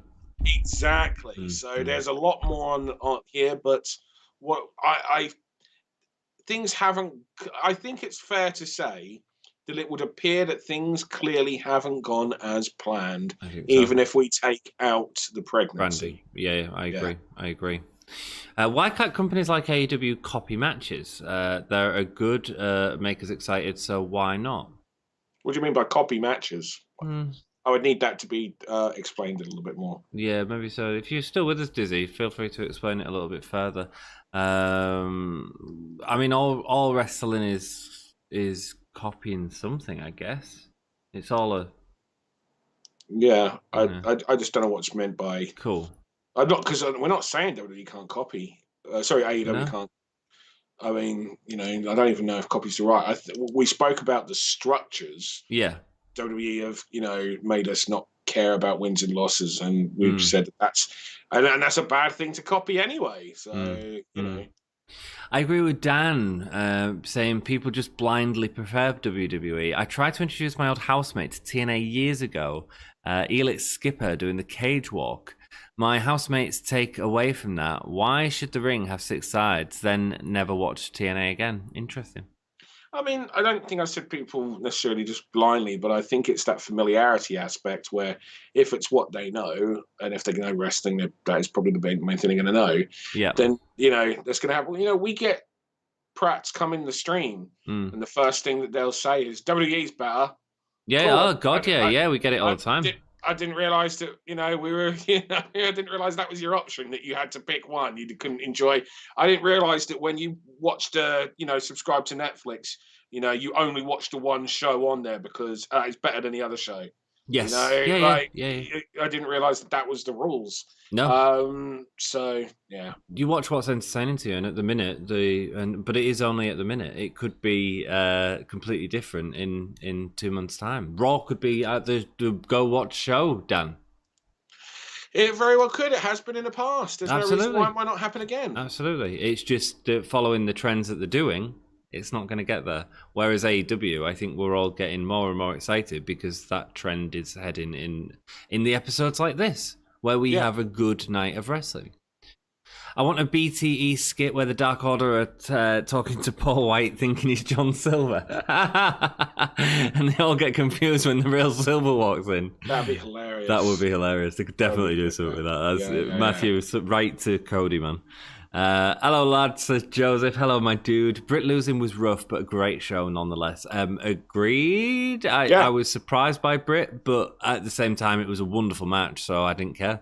I wasn't surprised because I said that's what I thought would happen. But I thought the match exceeded my expectations, and I had decent expectations, but I felt that the match exceeded it. And surpassed it. I really feel they did a great job. I think they did a great job. Yeah, they should both be really, really proud of that. Really, both of they come out. In my opinion, they come out. Britt didn't lose anything. No, and Nyla comes out strong. Yeah, it was the right time for Britt to lose as well instead of losing it in the semi-final. And she loses nothing because that character is over. Yeah, man, great. And she doesn't lose every week. No. The loss means something, and she'll be. She's not damaged at all. Yeah. And really helps Nia. Yeah, really. She needed that. Nyla needed that. She really did. Do you watch Impacts, guys? Not a lot of people watch. Good it is. Tennille Dashwood is brilliant, formerly Emma in WWE. She's got brilliant music, brilliant in-ring. A lot of people have not seen her work. Totally treated unfair in WWE. Dan, Emma, Tennille Dashwood. Yeah, very... You ever worked with her? No, I've had communications with her. Right, cool. Very professional. We kind of got past the bullshit stuff and just spoke like how you and I are speaking very, very quickly. Right. Which I took as real because I had heard some stories, some negative stories, but there's negative stories about everyone. There's negative stories about me. There's negative stories about, it doesn't matter who you're talking to in the wrestling business. There's going to be some sort of negative stories, and it's always just going to be that person's interpretation. I think I've told the story before about how I had other people contact me saying, don't work with Mercedes Martinez. She's difficult. She's hard to work with. And nothing could be further from the truth. You had a wonderful experience. And that's the reason why I ended up making her a regular instead of just being a one-off in Eve. Mm-hmm. She became a regular cast member for Eve. And you think I'm literally flying someone in from Florida for, every other show, which is a lot of money. You've got to be worth it, man. Yeah. Exactly. And she was tremendous. And I didn't have any issues with her. And like I say, very quickly, we were speaking, like me and you right now. But it just didn't, nothing just timed out in the right ways for what we would both need it to be. She's a good talent, no doubt about it. Oh, 100%. And again, it's just all down to where you are, who you're working with, what opportunities you're given to be able to run with and show what you got. And in WWE, it's very, very difficult to do that. And there's more. This has come back to what I was saying earlier. It's, I was talking, as I mentioned earlier, I was talking with a number of the Eve girls, and they were saying about they hated being on other independent shows where there's agents because the joy of the independent scene is to be able to have that creativity and try things for yourself, and put some things out there and be different to what everybody else is. And, I know there are agents in Impact. There's also going to be more freedom than the, rigidness of being on a WWE product. Absolutely. Yeah, she is a wonderful talent. Will, I don't know if you've joined us before, my dude, but go check out Eve Pro Wrestling. The links are in the description. That's Dan's wrestling promotion.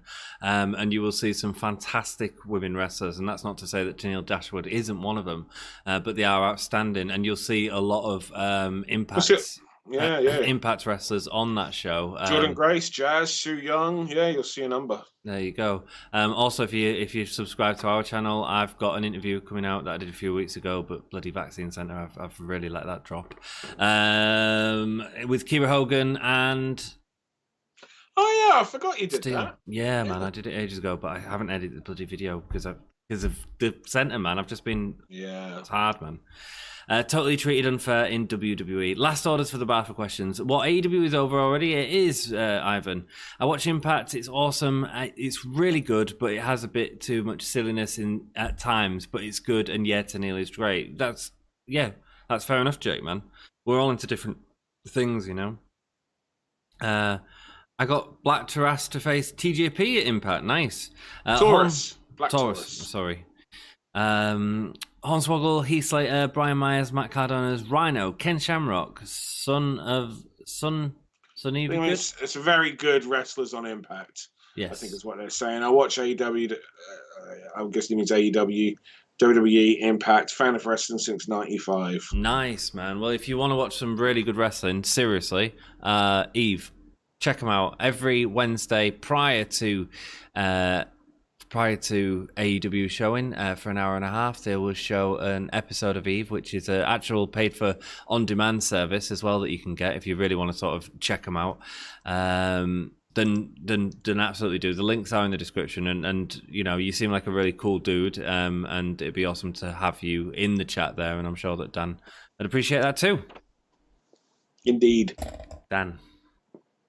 Made it through. Good fun. Yeah, no, thank you so much for joining me, man.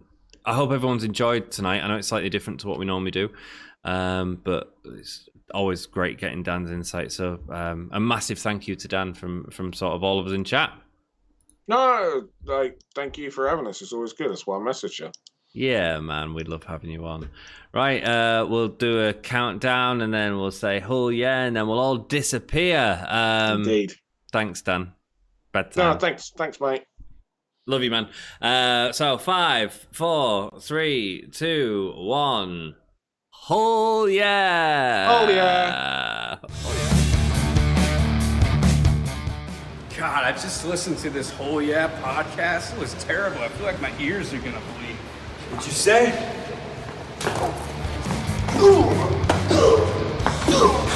This is Darby Allin, and you're listening to Gimme a Oh Yeah podcast. What takeaway would you get right now? Indian. Indian? Why Indian? Yeah. Fucking just love Indian. Really? That's why. Yeah, it could be anything, can't it, with an Indian? That's the thing. It's not limited. What type of... what's this?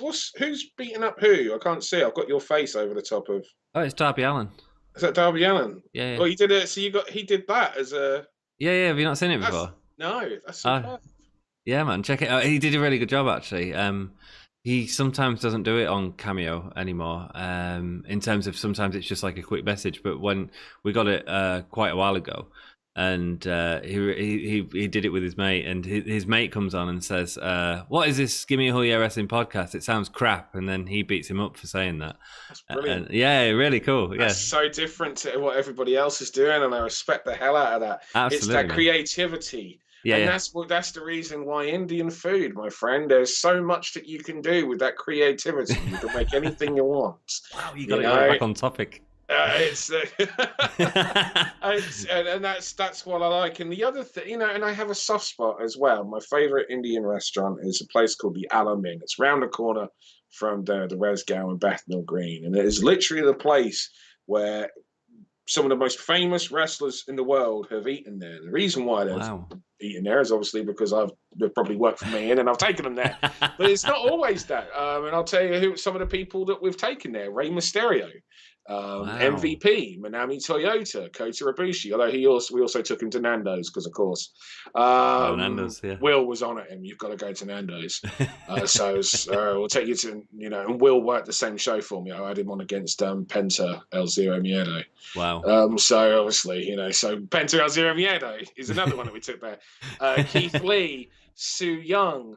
Wow. That was a long one. Su Young and I ended up doing a lock-in there, like the entire night, just drinking and eating India food. It was superb. But yeah, if you go to, who else has been there? Freaking CM Punk.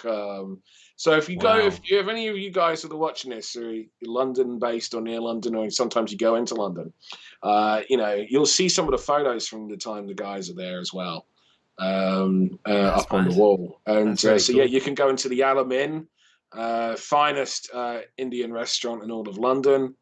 and you can be sitting at the same table as as I said, everyone from Mako Satomura and Aja Kong to MVP and Rey Mysterio and pretty much anyone in between. One day, two wrestling buddies are gonna hang out there, aren't we, Dan? Too freaking right. I need to get back there, man. I need that. You need this lockdown to stop, man. To stop. Yeah, what do you think? We got a roadmap yesterday. I call BS that's going to happen. Absolute BS. I had the second that roadmap was announced, like my phone just lit up with a load of the girls, and they're literally like, "What's the plan? Bless them. What's the plan?" And I was just like, in it. The plan is the same as what we were before, because I don't believe that this will happen, and there's no point, thingy. So we're going to go with the same route that we're going to go and take, and sure enough, the next day Matt Hancock was on Good Morning Britain backtracking on, he was like, we'll only come out of this if we make it, if we tick all the boxes. Yeah, exactly. And then of course it came out, there's actually some vaccine issues as well, so there might be some delays. It's like, here's my problem, Dan. Sorry to get all political, but the issue I have is, when is Boris going to have the balls to turn around and say to the UK, social distancing is no longer a thing? Well, he says in June. June is supposed to end in June. Do you think he's going to say social distancing is no longer a thing? I don't understand how, there's 5 weeks between the steps that are supposed to happen in May, and then in June, everything's supposed to go back to normal. No social distancing. No, everyone's allowed in every venue to its fullest capacity. What is going to happen in those 5 weeks that just suddenly ends a global pandemic? What's incredible, especially because they're saying that the country won't be fully, vaccinated until the end of July, and that's only for the first dose anyway. It's not the second dose. Absolutely not. And that's not going to, so how come we're suddenly able to go into no social distancing and no, and everything back to complete and total normal before we've even hit that? Like, what have we been doing waiting around for if we're just going to freaking go to it anyway? When is Boris going to get the balls to say no social distancing? So what is it? Because it's no social distancing is on the guidelines that they released. Yeah. But you mean, like, when is he actually going to? When is he going to say it? Yeah. It's dude. It's not going to be till freaking March. It can't be until there's been no case of COVID for like a month. It can't do it. I'm with you. That's the reason why I'm like, look, we've got to do this. No fan shows. We can't be, because I do not buy into what's going to happen at all. Quick question for those staying around for the secret stream. You might not want to give this information or not. I don't know. Are you ready? Yeah. Go for it. The Eve shows. So one advantage that you could have by doing the no fan shows is to film multiple shows, as opposed to having it as that's what we're going to be doing. The plan is like, we had the venue, because I've told you before, we were literally supposed to do it, and then on a Sunday, and on a Saturday is when we suddenly we're going into tiers, and London went straight into tier 4, and that just threw everything. So we literally had the venue from like first thing in the morning till last thing at night, and so talent were being block booked. From this time to this time, you guys are in, and you guys are filming your series of matches. So we're booking them in blocks of 4. That's blocks of 4 give you 6 matches. Right. So, and then in between that, a big whole clean of everything, get it down, and then next block of 4, do the same thing. That's 6 matches. So yes, we were doing exactly that. Right. The plan was just record. Get as much content in as possible. But the other issue with as well is, how many episodes were you hoping to get in one day? It's hard to say specifically, because I didn't know. I just knew that I wanted to try and get 6 matches. Now, how long those matches were going to be, I wouldn't know until we got there. And the reason being is, there's a degree of different training that's been going on for certain workers. So some workers might be in there, and it might be, you know, when they've done a little bit of training prior to then filming, it might be, you know, realistically, you guys can't go longer than 4 minutes. Right. And there might be some others that have been training regular, but with somebody else because they live with another wrestler and they have a ring or they have access to a ring. Do you know what I mean? Where it's like, cool, you guys can go 15, but I really weren't going to know what I was going to get until we got down there and people started. I don't want to use the word rehearsal, but just getting in the ring and feeling out and running, because there's a difference as well between going to the gym or even if you've got a home gym and then bumping and feeding and up. And do you know what I mean? There's a difference in what you're doing in that aspect. So I wouldn't know. And ultimately an episode length would be based down on time. So I wouldn't realistically know how long, you know, how much in times content I was going to get until we got to that point. Right. Because like the other thing is, it's like you can't be trying to get people to push themselves further when they're not, if it's not going to be safe. No. You know, if their timing's going to be off, or you know, it's just a whole nother world. So yeah, fascinating stuff, man. Should we go raid the wrestle story? They're still going. Yeah, let's go raid the wrestle story. Cool. I'll put a link up in there very soon. Thank you so much, everyone, for watching. Until next time. Oh yeah, brothers. Oh yeah. This is Broken Matt Hardy.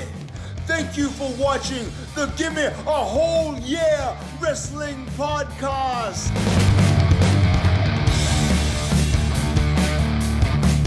Hello, welcome, and give me a hell yeah. Give me a whole yeah. Give me a whole yeah. From the Spanish god, Sammy Guevara. Cheers to everyone watching in Yorkshire and beyond. I hope you guys have a great day from the Spanish god. Shout out to Dom, shout out to Anthony. You guys are smart because you're fans of me. And anyways, have a great day.